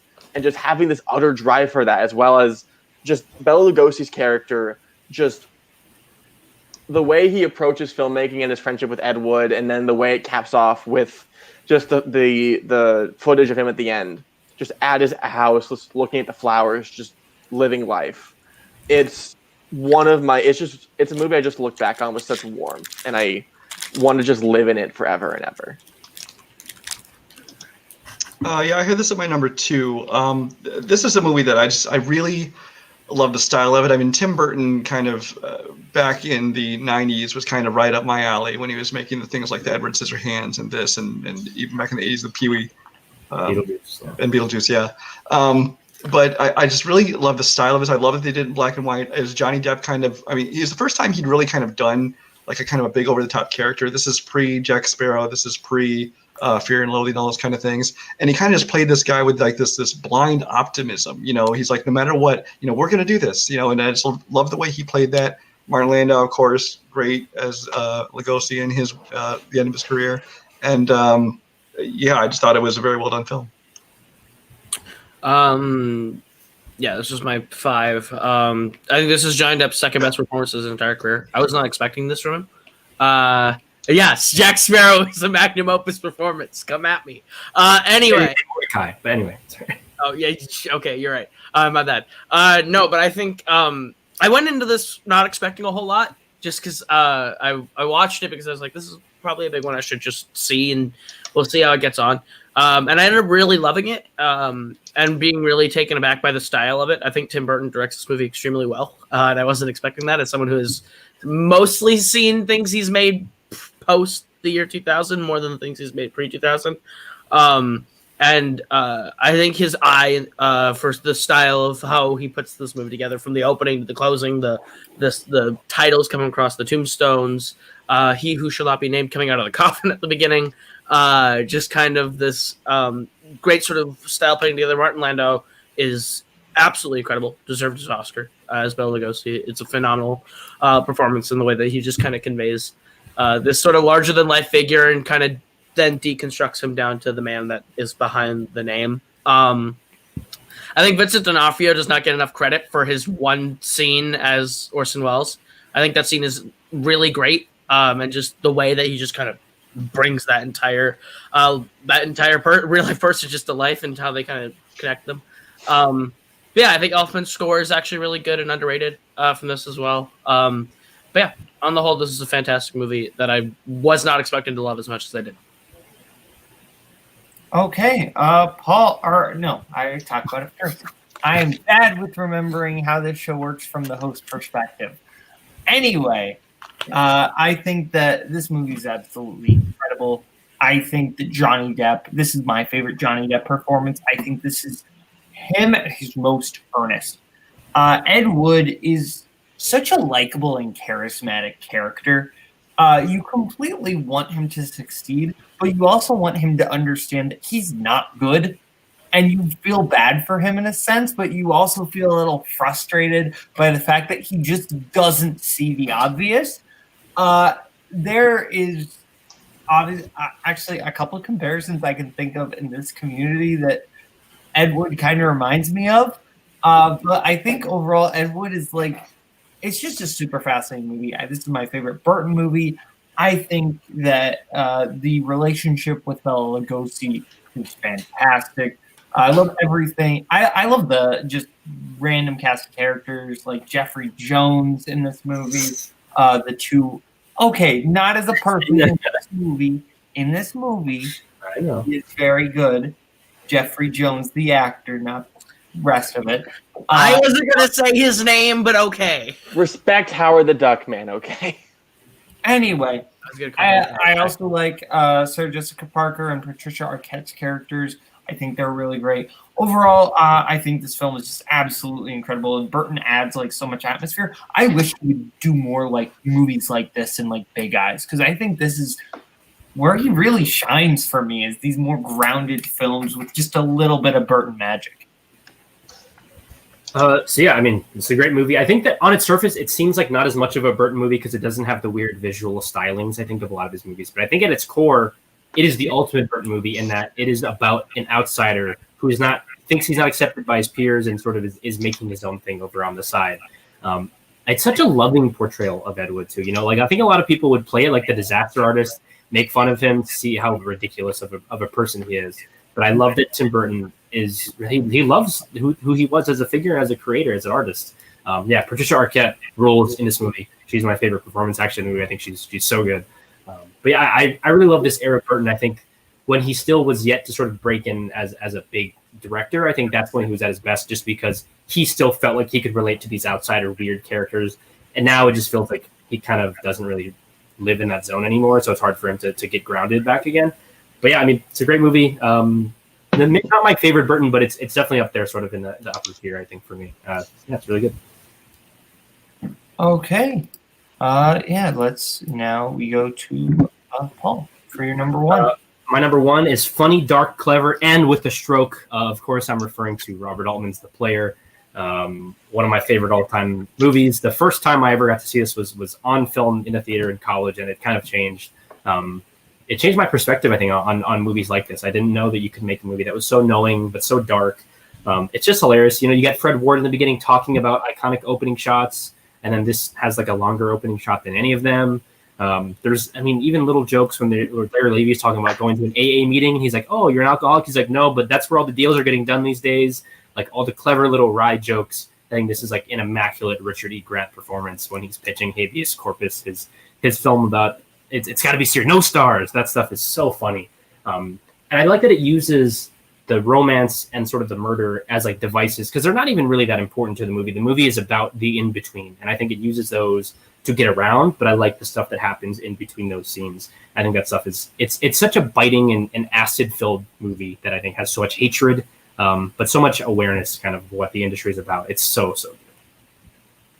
Yeah, I think this movie was pitched to me a little bit incorrectly.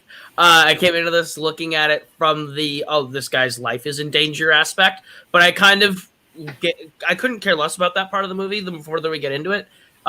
Like you said, the part that I love the most is when we are like the opening, where it's like, oh, we're going to talk about great opening shots and make a great opening shot. We're going to make fun of the movie whilst doing what we're making fun of to kind of bring it all home. I think that's what I really love the most. I think this is my favorite Tim Robbins performance. I think he's really, really good as the sort of executive that's like paranoid he's about to lose everything, while still kind of finding himself in a really precarious situation. This is one of the best movie endings of all time. I think it ends in a really smart, unique way that I didn't see coming. I kind of just sat here the whole time kind of wondering how this was going to land, and I think it sticks that landing so perfectly to just try and tie everything back together in the perfect little way. Richard E. Grant's my favorite part of the movie. I think his whole the double pitch, the first pitch, the second pitch, and then we get to see the movie, and just how that sort of joke is structured that way is great. It's fantastic, and it's only this low because I've only seen it once, and I haven't had that long to sit with it. But the more I revisit it, the more I think about it, the more I enjoy this movie. So. I think that the reason it's only 10 and not higher is I just sort of lose myself a bit in the second act. I think the first and third act are both wonderful. I don't really love the crime story, but the denseness of it is just with just the lived-in universe. Even just starting with a simple thing as, okay, The Graduate 2, everyone comes back. And I think that just the little details in it all are just fascinating. And I love what it has to say about the film industry. Just at the end of the day, I think that its primary story isn't what makes me fall in love. It's the characters and just its perception of how Hollywood is. End of statement. Okay. Yeah. I didn't see this movie until about 4 months ago. This is absolutely incredible. Tim Robbins is giving just an amazing, like, paranoid, schizophrenic performance in this movie. He's fantastic. Like, you feel the tension in every scene. Vincent D'Onofrio is in this movie for a bit. He's great. And I think just the satire of that late 80s era, early 90s era Hollywood is just fantastic. I love all the little cameos in this movie. I love let's put Bruce Willis and Julia Roberts in it and how that comes back. I think that's great. And I think the ending itself, which I don't want to spoil, just the last line is just incredible. This was a movie I was super impressed by. Brian, why do you hate good movies? I don't. I actually really like this movie. If I didn't have documentaries on my list, it would have probably made the list. And if I had seen it more recently, it might even be higher on my list. But I literally have not seen this movie in over 20 years at this point. So I need to revisit this one because I really liked it when it first came out, but I honestly remember almost nothing about it, so I couldn't, in good conscience, put it too high on my list. Peter Gallagher is such a great shitbag. He's such a great shitbag. Like, he's the worst. His character in the movie is too. Yeah. Fun fact, it might partially be my fault that Brian hasn't seen this in a while because you sent me your DVD copy of The Player. You did? Well, I have it on digital. I just haven't rewatched Fair enough. Still, thank you for that. That was much appreciated. So now we go over to Brian, your number one. Number one, we're going to end with a whimper because I don't know if anybody's even seen this movie. I can already know it's going to be seen as too high, being a number one on my list. But the movie I'm looking for is 2007 called Son of Rambo. Oh.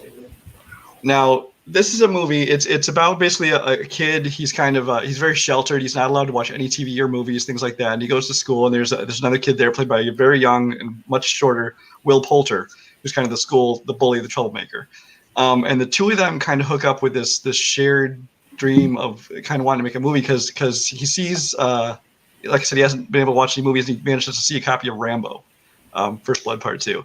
And they have this dream of like making their own movie, and they want to make, a Rambo movie. And so it's just kind of this tale of these two kids, scraping together whatever they can and making their little makeshift special effects and things, and making this movie, making their own Rambo flick, essentially. It's just a real sweet coming of age flick. It's about kids being kids with big imaginations and big dreams. It's got some real dramatic moments. It's got a lot of very touching moments. Number one is probably high, but I just really enjoyed kind of the feel-good aspect of it, and it's something different than the kind of films you see made a lot nowadays. And I just really enjoyed the relationship between the kids. Yeah, I think this is a movie that there is stuff I really enjoyed about it and stuff I really didn't. I think when this movie works, it's about the friendship between the two main characters. I think that back and forth is really great. The stuff that doesn't work for me is when we go into like the main character's home life. That stuff felt really cliche. Like I'd seen it a lot before, and it kind of just felt pointless. And the climax to it really kind of was very anticlimactic. It didn't really add up to much, so I didn't super understand the point of it, except for the fact we needed a reason for him like to not have watched a movie before, and this is the first movie he's ever watched. But I love everything with them making the movie. That's a lot of fun. And when we actually see the movie, that made everything else worth it, because the actual movie at the end and how that adds up to everything, it's a fantastic ending and a fantastic scene. Brian called it. I do think it's a little high, but it's still a good pick. But I don't know if I would call it a number one. So now time to wrap everything. Well, has anybody else seen it? Oh, no. I just had a question. So is this like the fictional version of that Raiders fan film? Raiders is more about, that was more teenagers in 20s. Okay. I haven't seen this. So I got about as far as when he gives away his watch, I think, right? And I think that's right when I stopped. That's when I think the DVD was like broken that I watched it on. I thought you meant you're like, I give up on this movie. No. I know Jake loves it, and he kind of talks about it a lot. But it's one that is like a really cool concept. I think it sounds like it's got a great sort of adoration for filmmaking, which is one of the best things about movies like this. So I'm excited to eventually watch this one. Yeah. Yeah, it's on. I think it's currently on Amazon Prime if anyone wants to check it out. Okay, so we are going to now wrap things up here. Go to everybody's list. Koho, remind me, do I start with the worst list or the best list? You go best to worst or whatever order you really want to go in. But it's your show tonight. Do what you want. You know what? We're gonna go worst to best because I still want to celebrate the best list. So the worst list. It's obvious. It's Spence. Yeah. I win. The only one who had like multiple bad movies on their list.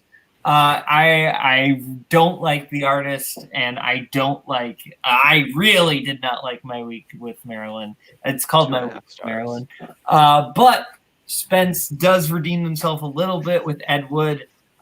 Overall, didn't love that list, and what they said about adaptation brought themselves down a full letter grade. Spence gets a D+. I didn't get enough.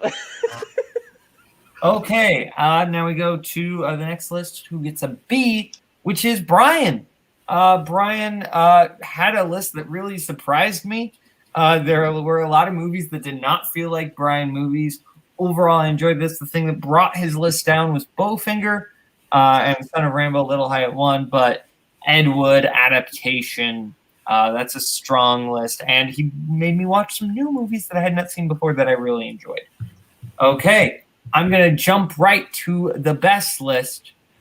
So whose was it? Paul. Paul gets an A-. I think Paul did what I call the Kirk Kowalkowski strategy, which is you fill your list with as many obscure movies as possible so that the host doesn't have time to watch them all, so that you don't get docked points ever. So overall, I really liked a lot on Paul's list. Player's a great number one, and a lot of other good picks on there. And then Koho was in second place, B+. A lot of good stuff. I think just some weird ordering, and Who Framed Roger Rabbit is a movie I'm not a big fan of, so that brought it down a little bit. But overall, B+, still a quality list. And now let's go to the final combined list. I haven't actually seen this, so this might make me mad or not. 10, Hail Caesar. 9, In a Lonely Place. 8, A Star is Born. Oof. 7, Afterlife. That's good. 6, Sunset Boulevard. 5, Son of Rambo. 4, The Player. 3, Adaptation. 2, Singing in the Rain, and 1, Ed Wood. Overall, I enjoy this list. I think this is a pretty good list. I'd probably give this list a B+. So, that being said, we're going to get out of here. Go to everybody. Koho, I forget. Do I do plugs at the end, or do I just... No, but I'm going to go ahead and step in for producer early to give the schedule for people. So, next week, I'm taking the hosting chair. We're doing best film scores. I have most of the lists that have been submitted for that. If you want in, send me a list right now. I mean, like right now, because at midnight tonight, my time, I'm cutting it off and I'm picking my panel. So right now I have 4 lists. I could just go with it. I know I'm holding out a little bit for Lucas Schobach to see what his list is. But that is next week. Then the week after, Cody is back. Best 2010s movie scenes, no comic books. Send your list to Cody or myself for that. September 30th, I'm back in the hosting chair again for best musicals represented by one song. They could be either stage or screen musicals. We'll take Broadway, off-Broadway movies, whatever the hell you think, as long as it's a musical. As long as it is a musical. And then October 7th, the Top 40 Comic Book Movie Scene Series kicks off. That is Nick Tuig, Nick Carley, Thomas Scully, and Robert Parker making our panel for that. So that is everything coming up in your list. Sucks. Back to you, Bo. Okay, so I'd like to thank you to everybody who watched. Thank you to everybody on the panel. I think this was a pretty fun Under 2 hours. Yeah, under 2 hours. Suck it, Mr. Young. Just kidding. I was a fan of the show. So, from Kaleb Koho, from Spence, from Polyama, and from Brian Michaels, I'm Kaleb Boatman. This is Your List Sucks. See you later. My God, what just happened? You better lawyer up, asshole. Because I'm not coming back for 30%. I'm coming back for everything. Get what you fucking deserve! Return to your lady friend. Duncan, please return to your lady friend. Long live the king. Hasta la vista, baby.